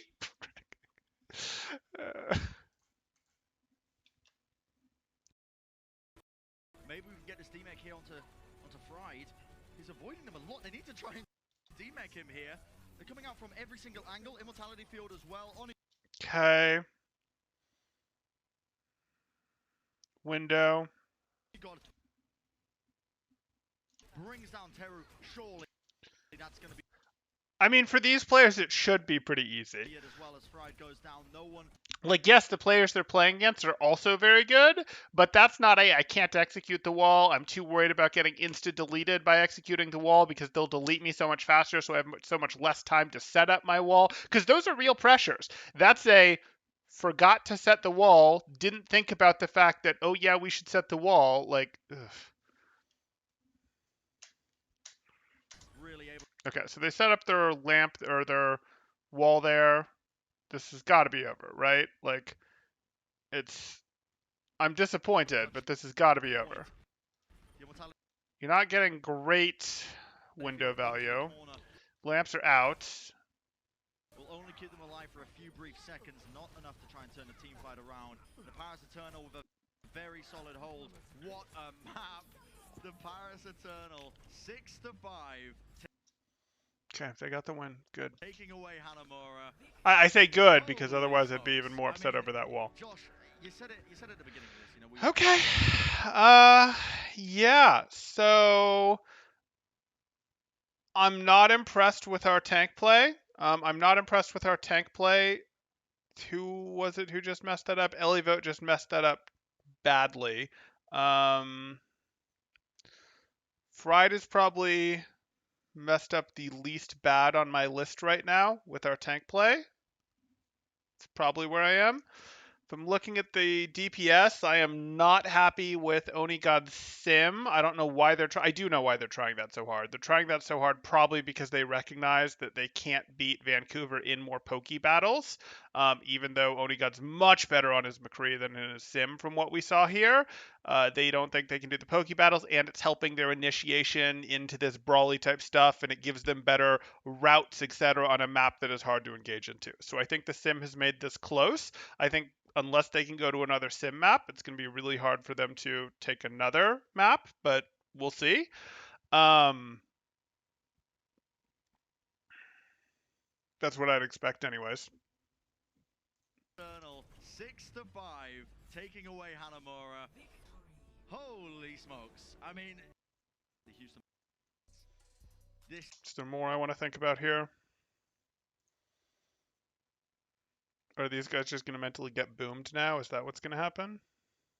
Like, these have looked like the better poke team, the better brawl poke team, but maybe we're going to go to another map where they can't do it. These guys scraped out a win on Gibraltar, and they scraped out a win on Hanamura, where Sim changes the look enough and plays into their weakness. These guys do have a serious weakness. I'm not considering these guys some great team. These guys do have a serious weakness over here. I am not happy. I'm not terribly happy. I don't like that last play. I understand why you got confused.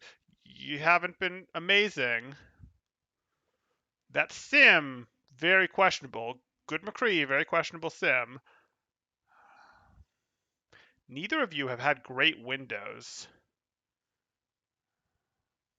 The frigging wall, but it's not enough for me to nuke you here yet.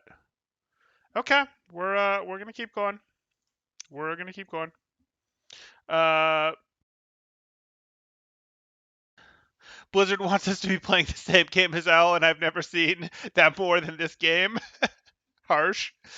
Uh, I think Paris has reached plat and demoted Vancouver to gold. Officially the most watched contenders broadcast of all time. All 12 players do not look happy. I agree. This has not been good play. And I think they all know it. Like, this has not been good play. Uh, yeah. And yes, also 2CP.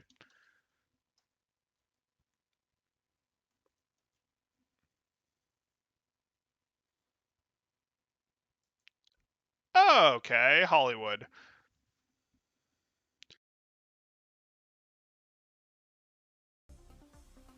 It's like an hour and a half in 2CP. Nobody would be happy after that. Poor Titans had to play a Volsky game the same way. Lasted ages. Fair enough. Oh, 322-1.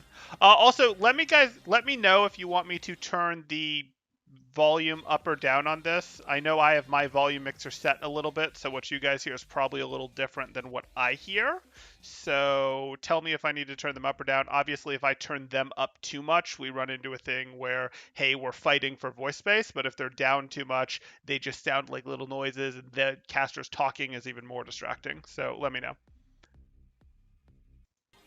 Oh, maybe it's not Hollywood. Maybe they're just bouncing us through maps here. By some heroics of the morning clock. I have YouTube playing. Still, we're going to be heading through Yakety different Sax maps. full experience. Okay, Ike. Okay, Eichenwald. Over the course of what we have been seeing. Vancouver Titans When comparing this to the rest of L, honestly, how valuable is this match? fighting for their I lives. think it was so okay sound. I don't know what that means, Max. I don't know how to. Breadsticks. I don't know how to answer that They managed- question.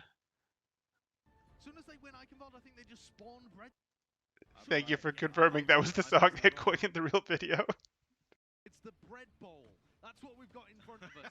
Eichenwald, the battle of the bread. Yeah. Okay. Battle of the bread. Please give Why me my not? gluten. Please give me my gluten here on Eichenwald.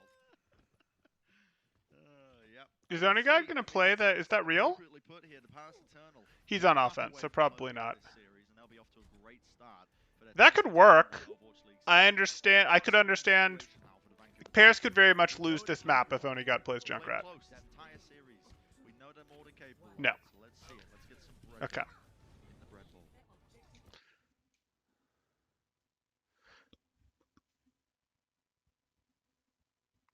I mean, difference between these teams and the rest of Owl minus Valiant. Um, so your first part is when comparing this to the rest of Owl. I don't know yet because Max, I've done reviews of. Let's think what we've done reviews of so far. I reviewed all of Shock versus Houston, and I reviewed most, I believe, of Shock versus Glads. So that's what I've seen, and now I've seen some Paris Eternal and Vancouver Titans. So I don't have a good enough barometer yet of where these teams actually stand. I'm not scrimming against these.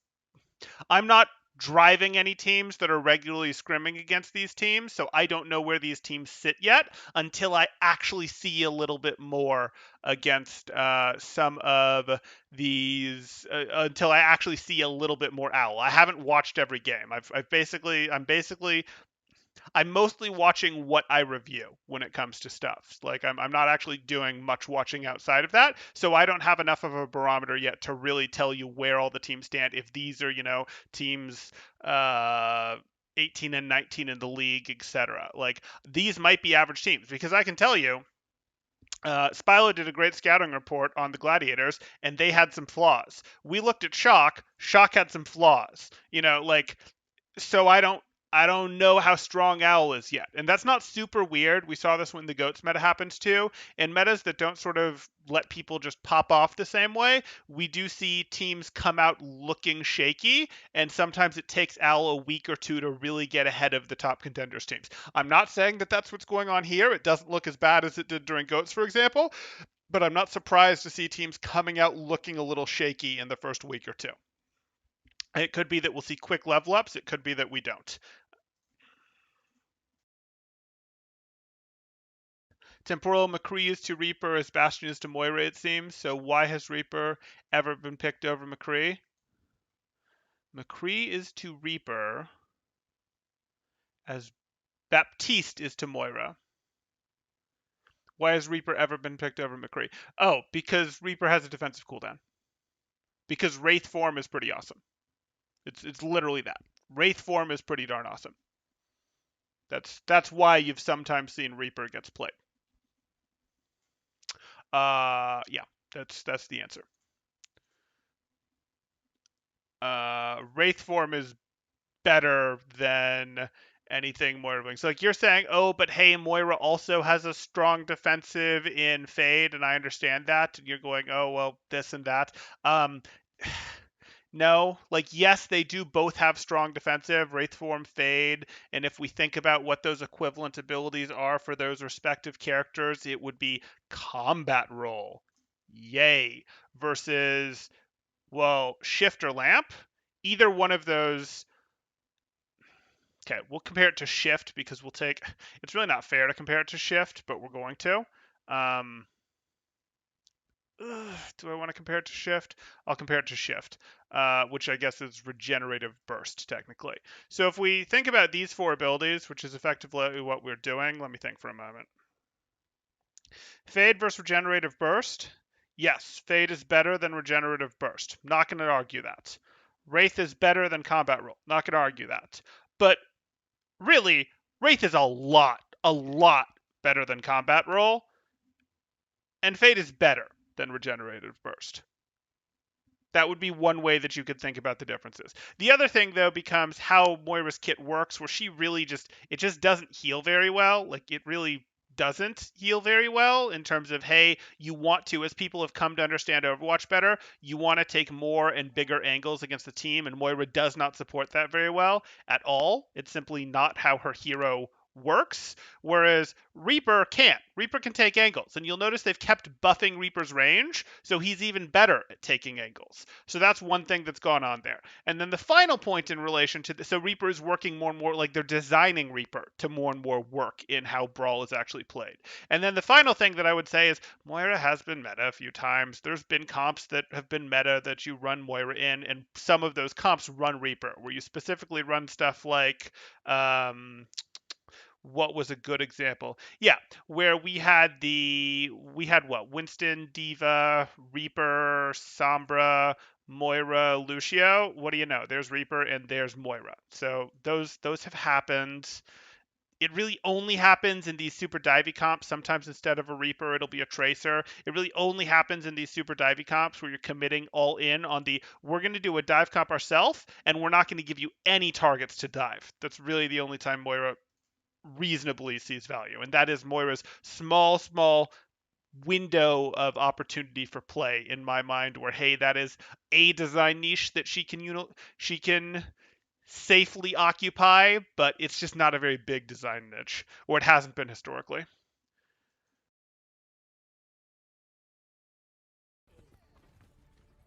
Both teams going to be rolling out with very Isn't Lamp like one of the best defensive abilities in the game? Yes, it absolutely is. It absolutely is, and that's a big reason for it too. But I was trying to go with their most similar abilities, and I struggled to call Lamp their most similar abilities. standard compositions, what we're expecting here for Eichenwald. Like, we'd already set the precedent that we were talking about Wraith and Fade, because clearly those are similar abilities, and the most similar thing to Wraith on McCree is Combat Roll, and so I had to pick something on BAP. And since I picked the weak ability Combat Roll on McCree, it made sense to pick Regenerative Field and not Lamp, because if it's Lamp, explanation over. Okay, so here we see this. They're holding back here. We are running mirror brawls at each other. Vancouver, let's see if they're mentally boomed. Last time their poke looked a lot better, and now Paris is going to play a standard brawl into them, which should allow their poke to do more.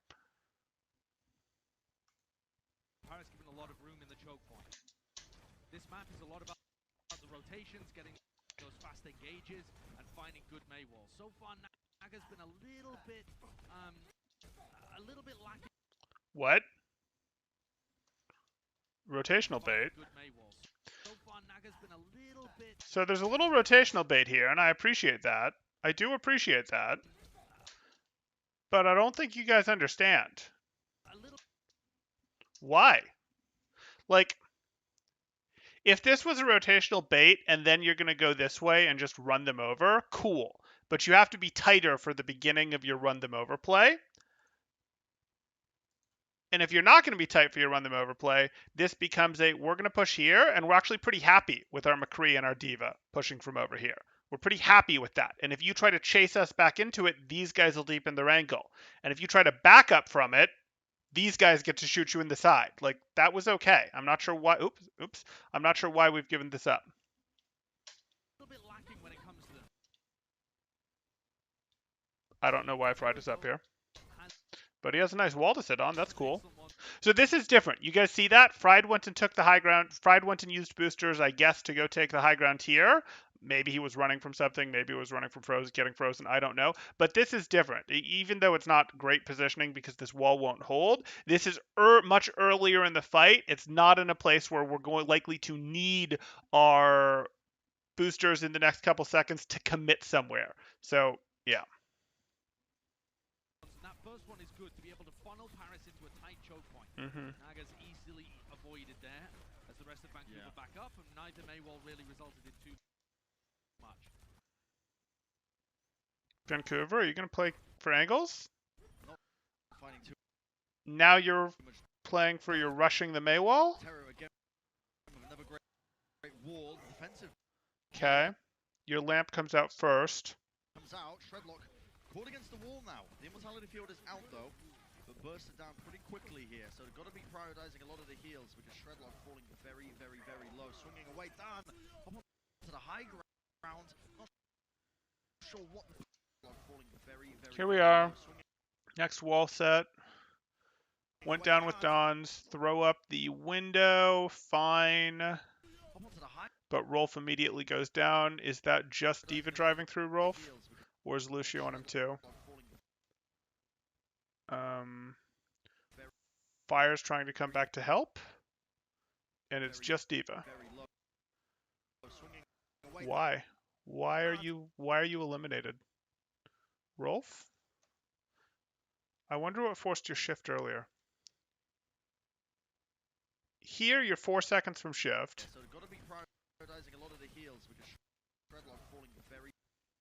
Diva gets on you and bursts you down pretty quick. You've popped shift, but you're just too low in health by the time you get to pop it. Fire came to try to help you. Interesting. That shouldn't really have happened. Okay. I'd like to know more of what exactly happened in that fight, but that's weird. He shouldn't go down to just the Diva being on him there when Fire did come back to help. Fire was late to come back to help, but... it seems like the ones coming out on top. Both teams had an amp matrix there and a McCree firing through it. The reason that Dan died, I think, is... Where's Fire? Fire did dance over here to help for a little bit. Fire was late to help, but Fire did show up to help for a good second or second and a half before Rolf went down. Because he was trying to get over-aggressive because Vancouver was so weak. But at the end of the day, that health disadvantage actually was important. And Paris were able to clean them up. Just off the back of the additional damage coming out. Was Khan shooting at him too? Maybe. That could do it. But he was in Hunter's Lodge, wasn't he? Let's go back and check. So here we are. Let's get back our Rolf. Here we are. Rolf is 4 seconds to regenerative burst. Here you are. You took a little damage. You took a little more damage. Maybe that's from Khan. I don't know. See, Fire's over there trying to help, but Diva's clearly on him already. And then Rolf is just running away, not looking at Diva? Okay. Yeah. I don't know. We didn't have a good enough view, in my opinion. It is chaotic. The matrix is laid down for both of these teams, but it seems like the Paris Eternal. The ones coming Looks out like Khan got some eliminations there. I don't know how much he really did in them, but Khan got some eliminations. The reason that Dan died, I think, is because he was trying to get over-aggressive because Vancouver was so weak. But at the end of the day, It's hard to stop. Well, it's not that hard to stop them. It depends what your target priority is like. But yeah, D.Va did get in there. And that D.Va was able to put that much pressure on him was a little surprising. Usually you need D.Va plus Lucio to do that, but yeah. 5 minutes on the clock. Essentially, the first team fight was successful for Paris. It was a little bit backwards and forwards, and it looked sticky at times, but Paris are going to be happy with that. An opportunity for the Vancouver Titans to try and stop them here at this choke point. You can see Shredlock. We've seen some bigger. What? For the Vancouver Titans to try and stop them here at this choke point. You can see Shredlock. Okay. So that's a nice wall to try to block out their high noon. Answering high noon. Get sniped. He wasn't expecting Onigon to just come looping around the side of that wall. Then Paris are going to beat. He's gone. A bit of an off angle again, but he realizes, okay, I'm pretty safe here. Not quite. Fried comes back round the corner. Now Dawn is in trouble. But is ultimately able to take him down. Entirely now by the tank line. Fried might be getting caught out of position here. The Blizzard is going to go off without a hitch. And it will eventually mean that they're able to push us through. Don't let... Okay, Dawn. To Fried. Really? Eventually mean... Really, guys? Caught out of position here. The Blizzard is going to go off without a hitch. And it will...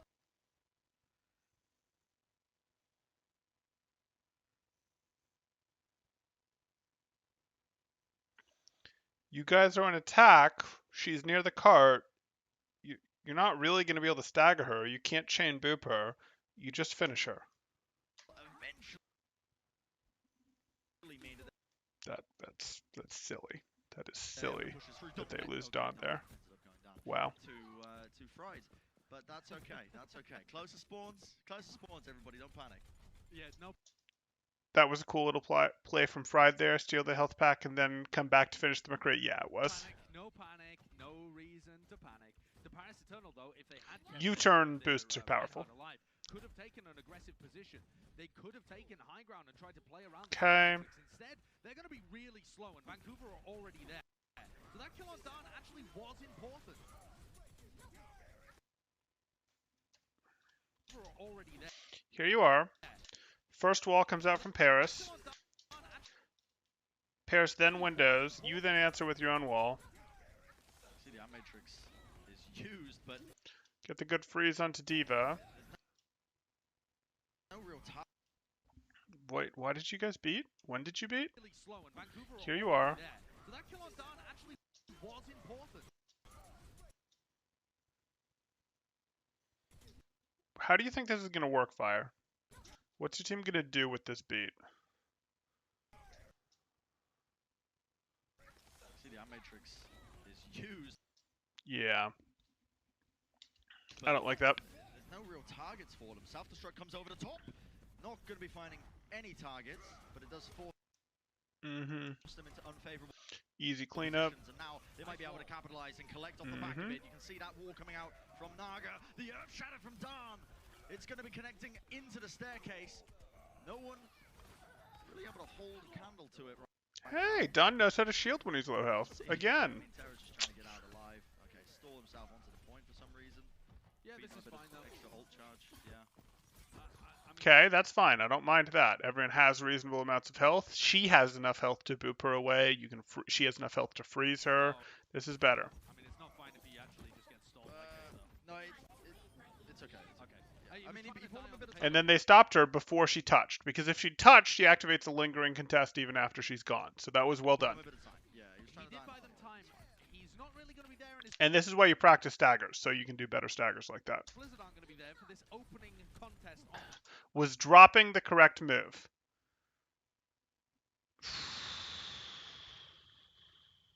Probably not. The called play probably was to go after they break wall, because they will break the wall. You throw up your Mei wall to block their window, and then the play was probably actually to get very close to the Mei wall, and then as soon as they break any of the Mei wall, you beat and cancel your own Mei wall and run them over. That was probably the play. That was always going to be hard because they had their own Mei wall, but that was probably the play.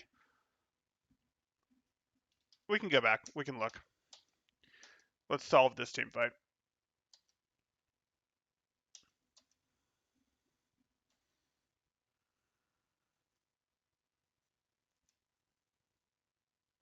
Here we are. We're approaching. They're going to be really slow, and Vancouver are already there. So that kill on Don actually That goes up. was They immediately break that. important. I don't actually care. Like, that window is worthless if you drop and go to cart. You've surrendered high ground, but that window is worthless.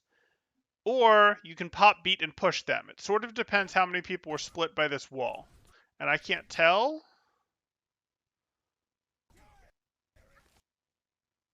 Looks like enough to just it looks like enough that the right play was to drop and go to cart. Yeah. See, the matrix is huge. Collect off the back of it. You can see that wall coming out from Naga. The Earth Shatter from Darn.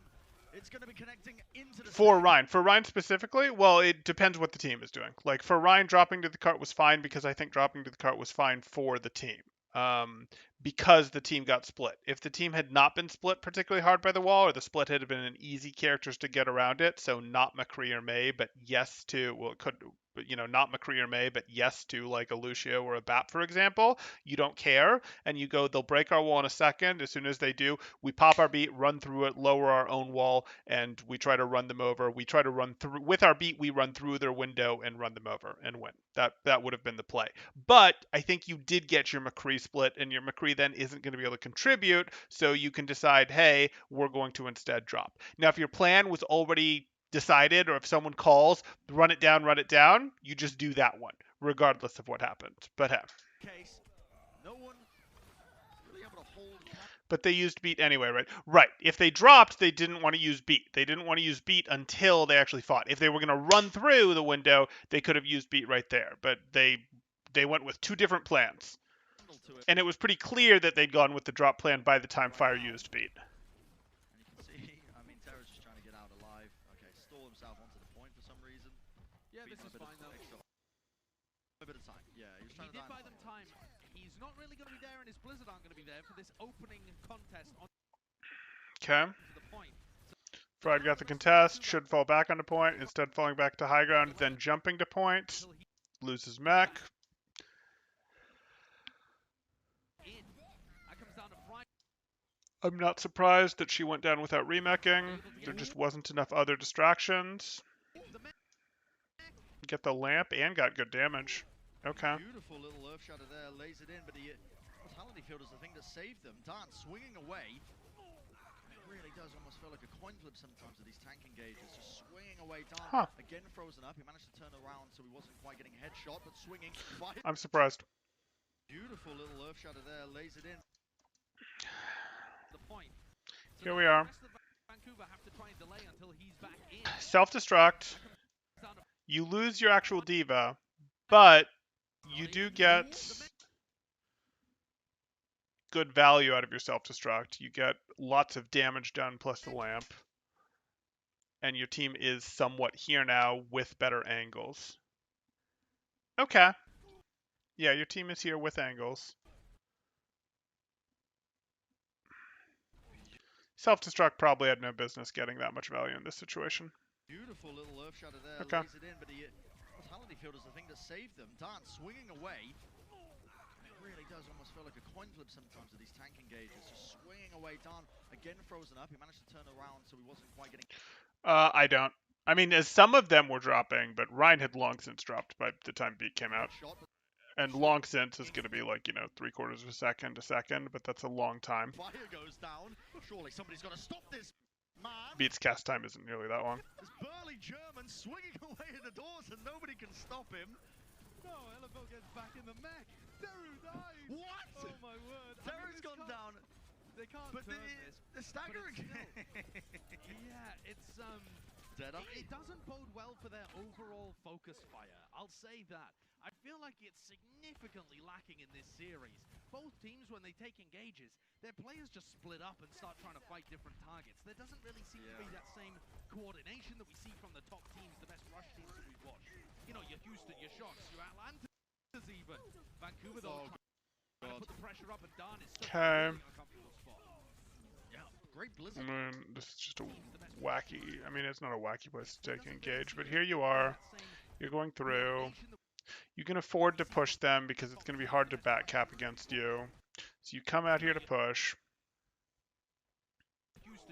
You get the good wall on Paris's side. Yeah, the wall's better on Paris's side. But Paris is still going to get beat up a bit. Oh, God. You go for the blizzard, Great and then you blizzard, do it. Okay. though. And look,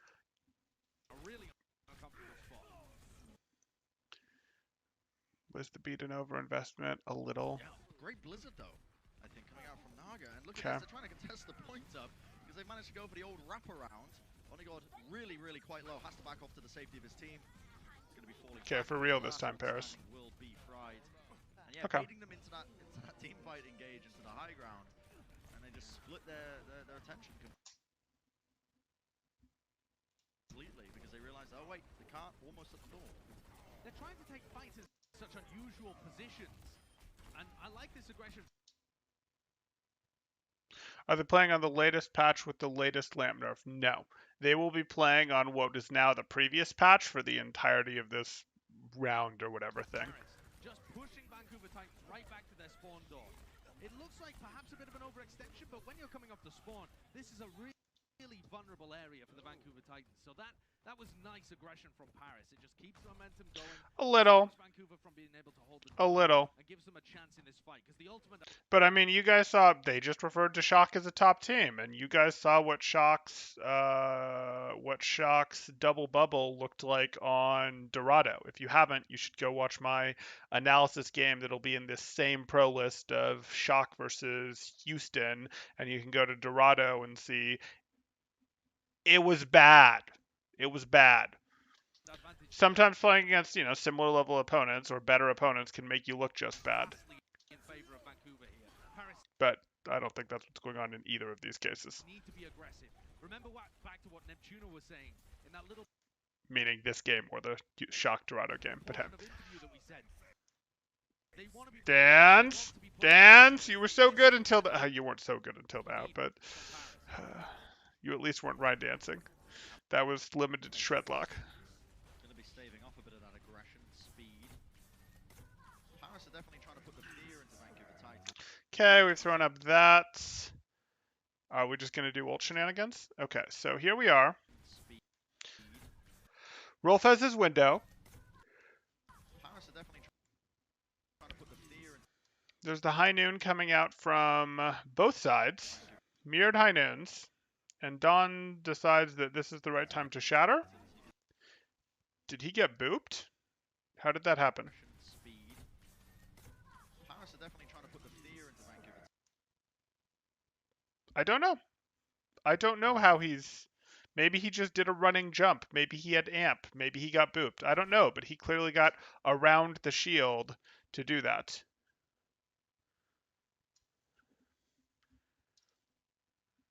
See the dead eye lane.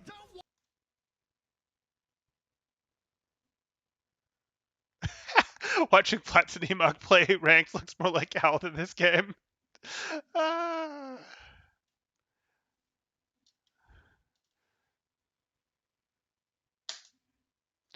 Bunny hop. Could have been the bunny hop. Could have been showing off that tech. But he moved a lot during it. You see what I'm saying? Like, that was a pretty big movement for a jump. But, okay. Like, that was like a amped speed jump or a boop or something. Ice wall not enough to stop them. The Deadeye will eventually get unleashed. And so many picks going their way. The sound barrier And yeah, I mean, you hit the shatter and it's over. A couple of targets. Not enough to try and keep this one going. The flashbang connects Fry, D-Mect as well. The Blizzard. Surely that's enough. Indeed it is, despite the fact that Shredlock got off a pretty nasty Earth Shatter. No, what do you mean? He's Focus not up, focus up, focus up, focus You can up. see Dan's feeling himself a little bit there, going, "Yeah, that was a good shatter!" at the end there on comms. You couldn't hear it, but you could see it in the body language. It did win the team fight.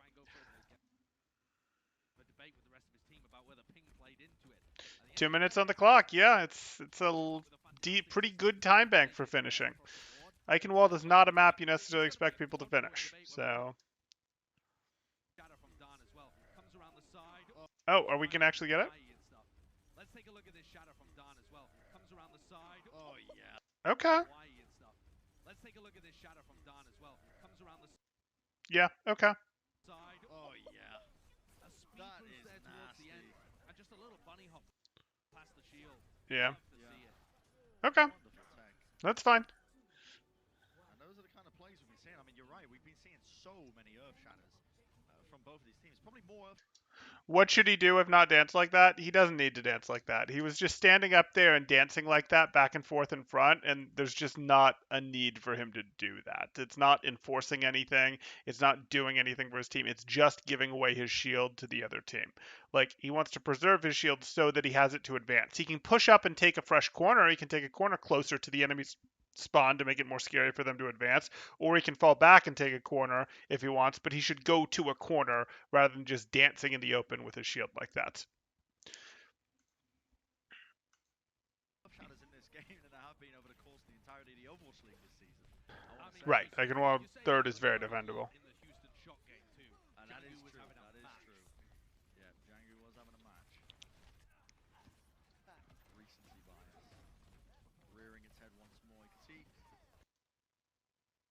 Just playing No. around this pillar now. The pass eternal. What's your plan now? What's your plan? You've spent wall. How do you plan on winning now that you've spent wall? Are you just going to wait until you get a new wall? I'm good with that. I just don't necessarily know that I think you should have spent the wall. Mm-hmm. Mm-hmm. Fine. Yeah, that was always going to be fine to wall to pin trade him there. And down goes Shredlock. Good engage from Paris, and these walls have started to get a little better from Naga actually. When your opponent doesn't have wall, it's easy. Okay, whatever. Now that Paris is playing pace, To be fair, like, wall was only a second or two away, so there was a little bit of pressure on him, but Terra's wall, that is. Maybe the players will agree to this when we get an interview with the The people demand the Ryan dance. Even that is yet to be decided, but it feels like Paris are finding their feet, getting more comfortable. Maybe the nerves have started to trickle away. Absolutely, yeah. Absolutely. And I mean, there's a point I was going to bring up, but it definitely feels like the way. A lot of the first Overwatch League matches of the season for these teams, we haven't really been seeing them running at full potential yet. But Paris, you can definitely feel them warming up a little bit. And now another wall, the Amp Matrix leading into things. Trying to I agree. Paris is playing better. They're just going to be backing off, but that is time gained. No con. It is. They've got to worry about Rolf's Amp Matrix here, but Paris have a lot. Okay, you get your first wall again. Why is Dawn so low in health when you get your wall? Other than because Khan went on an adventure over here. It is. They've got to worry about Went for a fire strike. What else? Swing. Because Khan is just not prioritizing healing you, but that's stopping you from pushing. I'm uncomfortable with the fact that Dawn's was low for that long. Like, there wasn't enough pressure on Paris to justify it, and it slowed down Dawn's getting in there for the swings on Shredlock during that wall. Another nice, fast, aggressive push from the Paris Eternal. They've taken out Dalton, Fireweek as well, and FRD ends up getting demeched. Rolf's Amp Matrix was just way too far forwards, and Paris Eternal pushed all the way through and past. Yep. Self-destruct off by Elevote.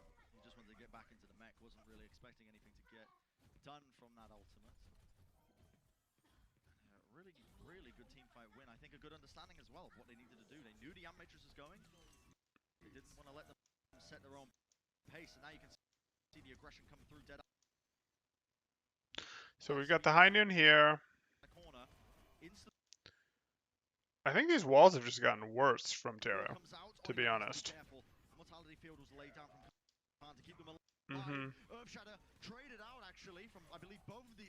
Like, we can look at this, but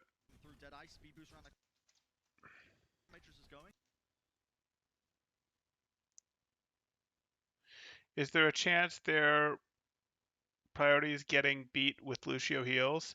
At that moment in time, no. You prioritize, if you want to prioritize getting beat with Lucio heals, what you end up doing is between fights, you let your Lucio amp healing to heal everyone back up. You let him specifically do that healing, or when the fight is quieter. But the fight's not quiet when you've just thrown up your Maywall. Maywall is a strong initiation move, so that's not a quiet time in the fight. You want to be prioritizing actually winning, getting as much value as possible right then, and that's where we're going to throw the right clicks out.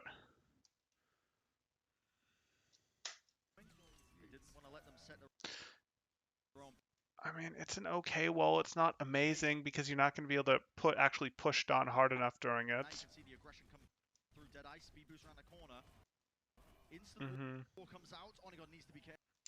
Well, it did get the lamp. Okay. There's your wall. Shatters on both sides. Looks like Don's wins the Shatter War slightly. Hard to tell.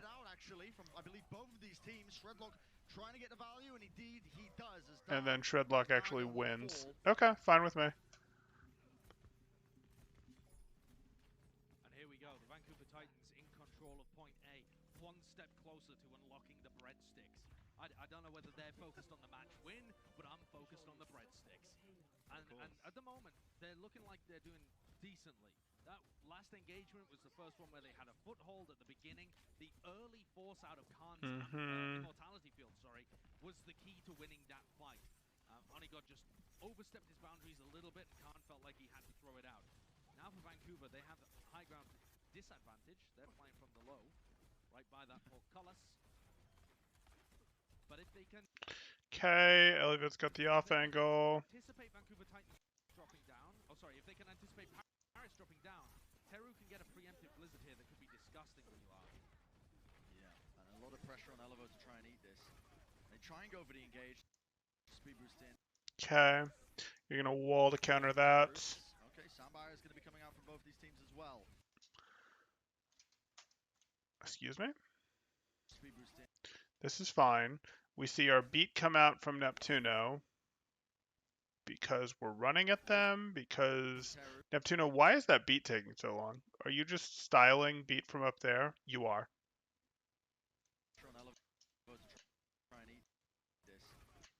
They try and go for the engage, speed boost in. Cast beat.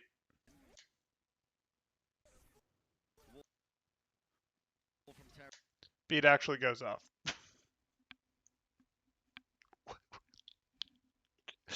That's why we don't cast beat from this guy. Whatever. Okay, Soundbire is going to be coming out from both these teams as well. Shredding themselves out. What a... That's fine. That's a good answer from Fried. Self-destruct.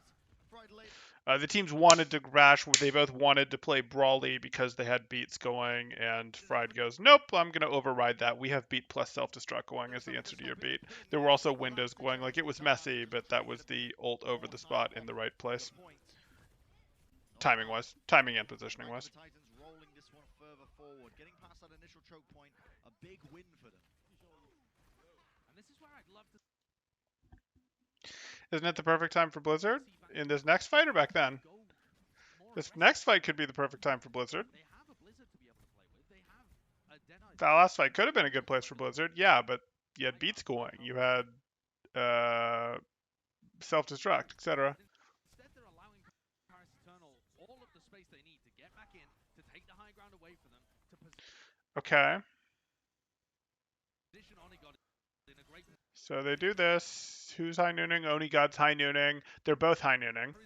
High noon mirrors. You're playing behind the cart.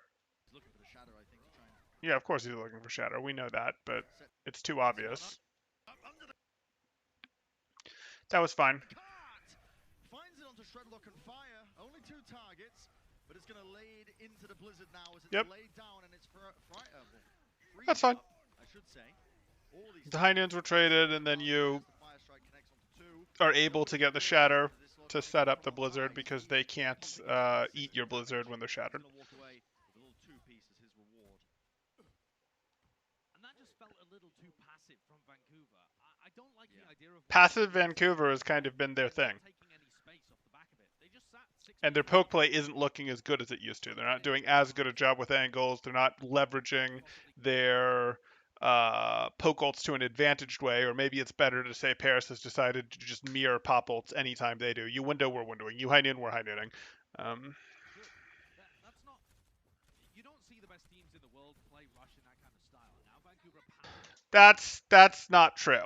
You do see the best rush teams in the world totally willing to play a more slower poke, passive, take angles style, but you don't see them overwhelmed by the prospect of a team running fast at them, and you do see them totally willing to go in for fast plays themselves, to throw change ups, to throw curveballs, etc.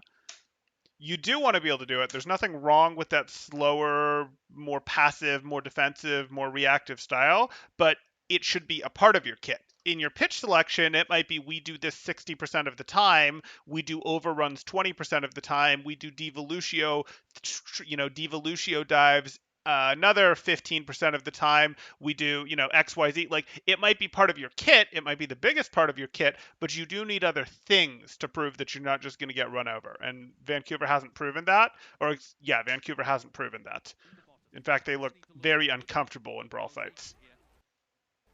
Whoa, that was a big flashback coming out from Dalton.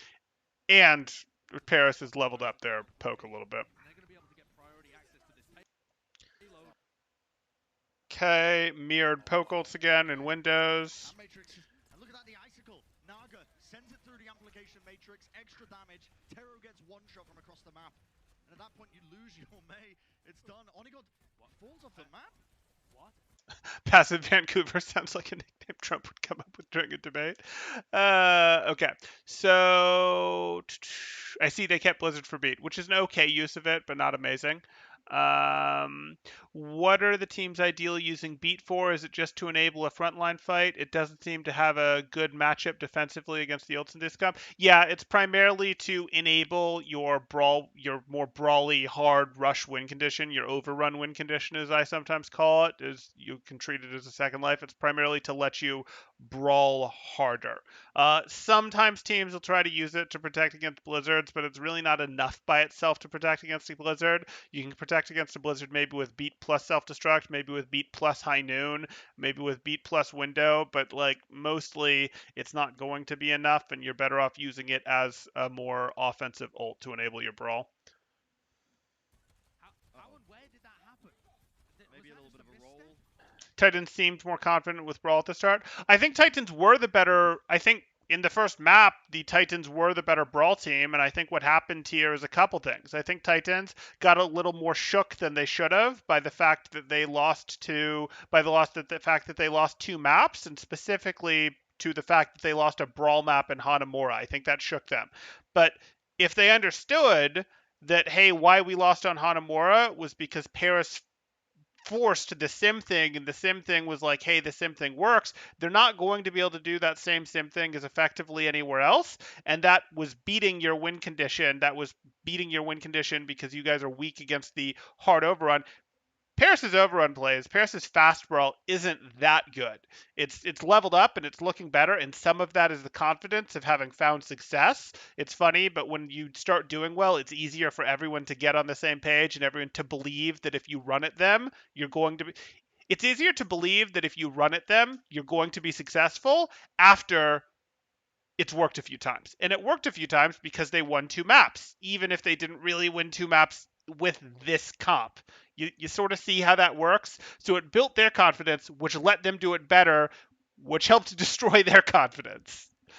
Uh, so I actually think you do have these guys are playing better and these guys are playing worse than we had on the first map. Because, yes, based on what we saw on the first map, we would have expected Titans to beat Paris, not just in on this map, but in this match. Period.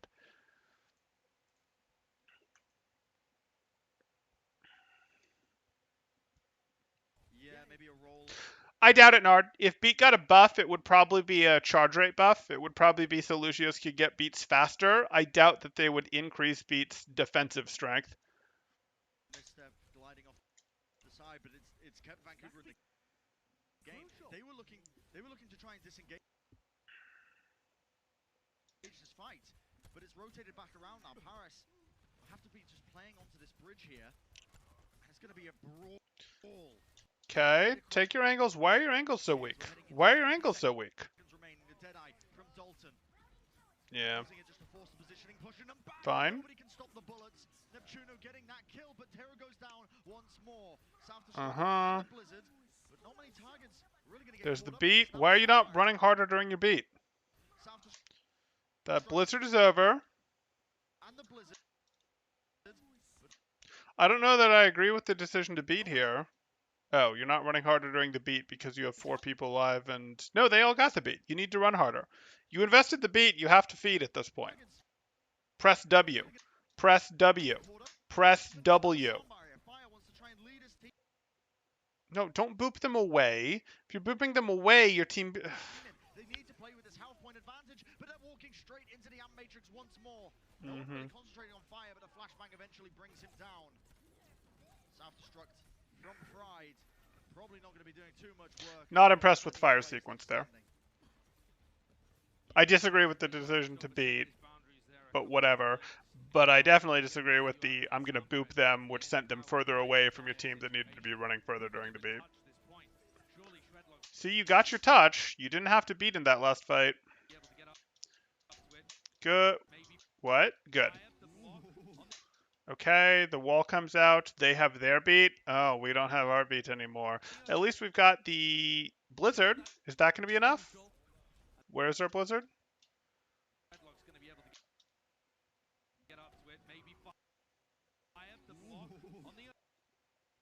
Tears coming from over there.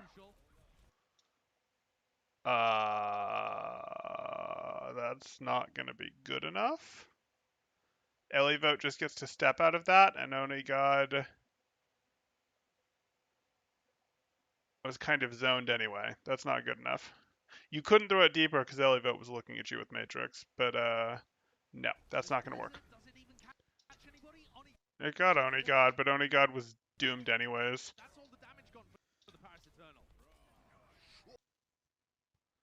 Okay, I guess it's going to be plenty because Dalton was back here. Fine. This is a wonderful play. Neptuno just about missed his boop when he tried to go for the back line to try and turn it around, and it's kept Dalton back in it. And he set himself up the Deadeye, the damage from on fire. Yeah, that's fair. And it's just the edge they need now for the Vancouver Titans to clinch out that fight. And a minute 30 is what they're working with now. They have to try and finish with time here. Yeah, that is an absolute necessity for them. Bed bap shift, not needed. I would never make such a mistake. Funny, Nard. Funny. How do you coach a team to have better mental fortitude and not lose confidence like Vancouver's? That is challenging. That is challenging. There are ways to do it. A couple things that you run into, one of which is you would like them to actually get their butts handed to them in scrims by somebody. Like that was something that can actually help so that you understand, okay, what actually happens when this team gets their butt handed to them. You would also like to see them take a tough loss, not like a, oh, tough loss, blah, blah, but take a loss to a team that they wouldn't just consider wildly better than them in officials. And you're like, Temporal, why are you saying take a loss in officials? Well, you don't want to take the loss in officials, but you don't really know how mentally strong your team is until they take that loss in officials against, and not against a team like, oh, we lost to the best team in the league and we're rated 10th in the league, because that just doesn't bother anyone. You want to see how they do in those situations. But, you know, that's like you want to see, that's just to know how strong is the team that I have. To actually build it to be stronger, it's hard. It is really hard. How much do I want to share on that topic? I mean, you effectively have to identify people that are more resistant than others to that, and you need to teach them to mentally restart the team. You need to teach them to mentally rehype the team when things start to go wrong, and you need to be careful with it because you can't be trying constantly to mentally rehype the team if you can't be constantly trying to mentally rehype the team because it loses its effect. It loses its magic. So you go, hey, this is a thing. You've got to have someone that is sort of mentally responsible on the team, not necessarily the coach. The coach will do what they can between rounds, but you need your team to be able to do it mid-map between rounds, because the coach can't talk to them between rounds, only between maps. You need someone who mentally is like in charge of, let me give the team a swift kick in the butt, etc. But you might be able to get a couple of those over the course of a match. And if you just get hard crushed after the swift kick in the butt, and then you try to do another one and you just get hard crushed, you're probably just done for the match. But you try to build someone on the team who is that reset feature. You try to build someone on the team who, like, you recognize is going to be that positive energy, does understand that part of their comm role is to be that mental reset for the team, to remind them that they want it, to do the shit talking about, yeah, we're better than these guys, we got this. Like, you try to build that specifically into the team is the answer. Other than that, you work on the players individually to such a level that you get them to where it's not going to happen too often. You try to level them up. You can try to level up their mentals individually a bit, but that's sort of my 30-second answer. So you want to crush them psychologically first? Sometimes. It's not that you want to crush them, it's that you don't actually know how strong your team is and how your team really is. Like, you might on paper have, oh, this team is going to soar through. I had one of these. This team should soar through tier 3, should get promoted to contenders. Maybe not no problem, but they should be able to do it. They're a top 3 team. The top 4 or 5 spots get promoted, etc. And, like, then they get kicked by, like, a top 10 team, we'll say. Like, they're a top 3 or 4 team and they get kicked by a top 10 team and lose a map that they shouldn't, or start to lose a round that they shouldn't, and they mentally went tilt. And guess what? That team did not qualify for contenders. And, that's fine, but that was definitely a mental loss. It wasn't that they couldn't beat these guys. It wasn't that they couldn't, they didn't have the skills. It's not that they didn't have the strategies. Like, yes, what they did was a little different than what they'd been used to running into, but it's not like they still really should have had, should have been like, oh, should have made it a closer match. It should not have been nearly as they're boomed. They're just boomed. And you don't know that that's what you have until something like that sort of happens, unfortunately, until they get into the situation where what's it like. And we'll be curious how that shows up for the current iteration of American Tornado. That's a team that I'm looking at and having that question about, because they're used to winning a lot, and they took a loss in the last month's contenders. And given that they took that loss in last month's contenders, and they're a team that is used to winning a lot, it'll be very curious to see if they're able to mentally bounce back from that, or if that was sort of if that has set them up for future defeat. I'm not saying they're just going to lose to everybody now, but, like, when the going gets tough, if they don't, are they now going to have that a bit of a curse lingering over them? The cheerleader. So, like, losing to the New York Jets or Jacksonville Jacks, maybe. It doesn't need to be a team that's, like, awful, but it needs to be a team that they know they shouldn't lose to. Do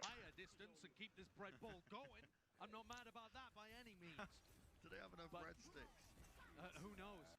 But the Vancouver Titans are trying to push forwards. Wall to disengage as well as they just speed boost back around the corner. Still got a minute to play with here, but only really a shatter in this fight. Can Shredlock find some magic? Okay. We've seen some wonderful work coming up from the main tank players. Lays it down again. And look at that, 2 targets. Naga and Elevo taken out of the fight.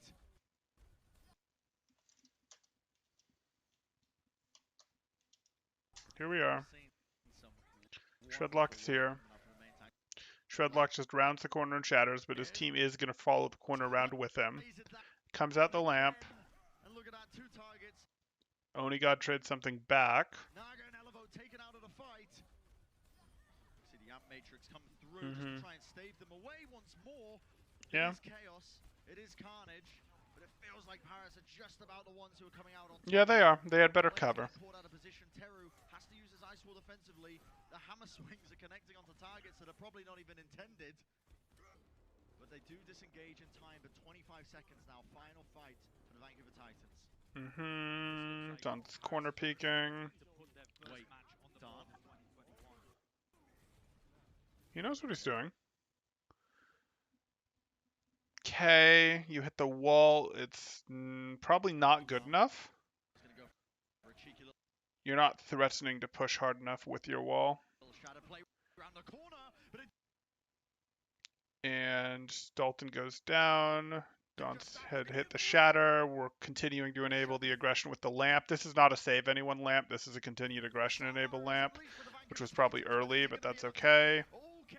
He overstepped himself a little bit. Ooh, he did. Looking into this match. The Blizzard once again locking these players up. Okay. It was a cutesy play by the Paris Eternal, but not well executed. Overstepping themselves Yeah. again. The lamp was early, but also the Dons didn't need to go that far. They need to try and close it out. Essentially no ults available, and again, Vancouver are really reluctant to take the space that's being given to them. They're just playing all around the payload. Oh my god, we've seen him go for flanks before. Surely the FRD would shut him down if he went for the high ground like that, and Onigod instead has had to go back to the point. Okay, there's the beat. Dalton take it down, that's all the damage. Paris runs in and swings. Dons goes down. The lamp doesn't come out in time to save him. Like that, and Onigod instead has had to go back to the point. We had beat. He's frozen. It's fair. You're not going to be fast on your lamp when you have a bunch of beat health on everyone. Yep, Sambar engage onto them. It's a huge amount of health. The shield has to be held. No one's really swinging into Shredlock, but he is so split up at the moment still. Naga falls again, but look at Onigod's able to do that. We had threatening. We had angles threatening where our window was threatening from over here. Gets walled. That means there's no wall available for the high noon from this direction. Get some value. Just to try and save the day. The shots come through and they are ringing true. Only a couple of players left remaining, and it's not going to be enough. Darn on the wrecking ball, and that is going to be that. The map. Okay, so Paris Eternal 3-0 it. And I think we've talked about what we needed to talk about here. Like, when we look at it, it did look like this was the better Brawl team, and probably the better team in general during the first map, and I would have expected them to be the ones walking away with the 3-1 line. In fact, I didn't know, like, I knew that it was a 3-1, but I immediately forgot what the score line was, or who had the score when I clicked it and started watching. And after the first map, I assumed it was going to be the 3-1 in their favor, when it was actually 3-1 like this, because this looked a lot better than this to start. Like, a lot better. Now, clearly, neither of them looked comfortable actually brawling with their brawl. They were both like a much slower win condition on their brawl, which there's no problem with as your main way to play, but you've got to be able to play other ways. These guys looked like they were going to crumble if they had real pressure put on them, but these guys did not look up to the task of putting real pressure on them from a more melee, brawly standpoint.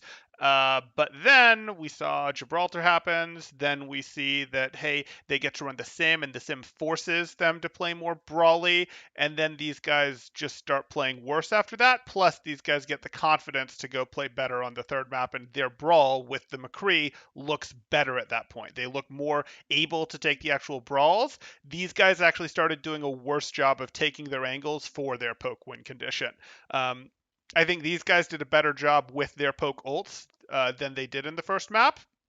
So they leveled up their poke ults to match these guys, but these guys started doing a worse job of taking their angles. Because it was so clear that they were skittish when they used their Mei walls became less scary because it was clear that, well, you're not going to run at us when you hit a Mei wall split. So it's like less scary. Yeah. And it really allows this team to have more time to react, more that they can do, more, okay, well, you Maywalled me. My Rhine Shield is going to block basically everything. We have plenty of time to calmly react to this, whereas our Maywalls are still scary. I mean, you're basically playing half a brawl if you're not willing to actually do some of the harder run type stuff. So that was interesting. In terms of contributions, Dons did well. Dons had that one thing that looked really, really bad where he just walked into the blizzard, but I definitely put Dons over Shredlock here. I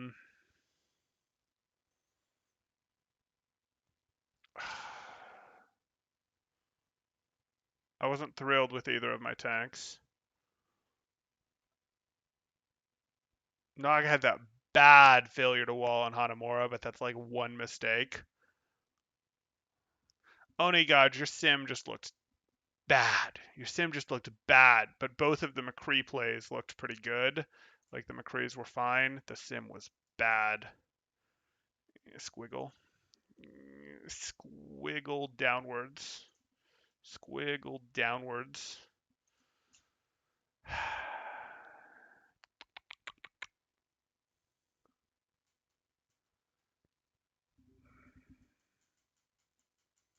How did I feel? We had that bad beat. Rolf went down there when you were trying to help. What else am I remembering for you? Yeah, it doesn't matter. That's enough. I mean, I'm not seriously like rating the players, etc., anything here. It's just how they did on a given day in a specific match, and it's what I saw. I don't have the replay viewer. I didn't study all 6 of their point of views. It's just what jumped out at me stuff here. Okay, if you guys have questions, go ahead and throw them up in chat now. I think I've given a reasonable summary of my narrative of the match, anyways, of what sort of happened there, as well as sort of ratings of how I'd play into this team. Like if I had to play into this team, I would practice playing a faster, playing a more, hey, we're going to go more brawl, we're going to look to win these faster fights on these shorter sight lines. We're not going to give you time to set up, and it looks like you'll get a little mentally shook if we hit you, which is great to know. That's something that you're going to want to do. If I had to play into this team, I'm just not that scared of them. Their brawl's not that amazing. Like their brawl was fine. They leveled it up. They played it better. Their brawl. I wouldn't be surprised if this was the 12th best team. I wouldn't be surprised if this was the 18th team. I wouldn't necessarily be surprised. I'd probably be surprised if they were much better than that, like the 8th best team. Based on today's performance, but I didn't watch any of their other matches, and they'd have had what, probably 2 last week. So I don't necessarily know there. But in terms of if I was trying to beat this team, is there any particular way I'd be looking to play? I still think you can beat this team with decisiveness. I think this team you can beat another strong decisive brawl team. Like these guys got into a decisive mode, but they got into a decisive mode after being gifted success on Gibraltar, and whoops, we lucked into it on Hanamura because our sim. Um, so I would look to play decisively against either of these teams. I would actually look to run. I might even consider running Doomfist Brawl against either of these teams because I think they would shatter for the most part. Okay, so let's take a look. Temporal, what would you think about shield that blocks damage from both teams, like Bubble Shield and Halo? It could. I mean, in some ways, that's sort of what a Maywall does. Please visit Temporal's Discord and enlist his at Titans. Please visit Temporal's Discord and enlist his services for coaching. You need the scarf, and for the first time, it might not even be enough. What's up, Temporal? Howdy, howdy. I'm doing pretty well. Fire failed. I'm not quite sure on that, blah. I'd have to think of another incident that I saw. Like I remember a couple things that weren't great, but I didn't see anything in my mind. Shredlock actually failed. I was this is a down arrow. I put a minus here, but that could be a down arrow using my. Oh, I did the minus over there, so that's consistent. Okay. Just roasting the players. Thank you. Enjoyed it a lot and joined the Discord. Excellent. Glad to have you here. It's because they're a gold team. Look, they even have gold around their names. They lost 2 ranks. No, they're not gold. Okay. I'm not seeing anything else question wise, so I think I'm going to go ahead and call it there, and I'm going to call it a night as well. I'll see some of you guys tomorrow, I'm sure, but that's it for now. Thanks, guys. Temporal out.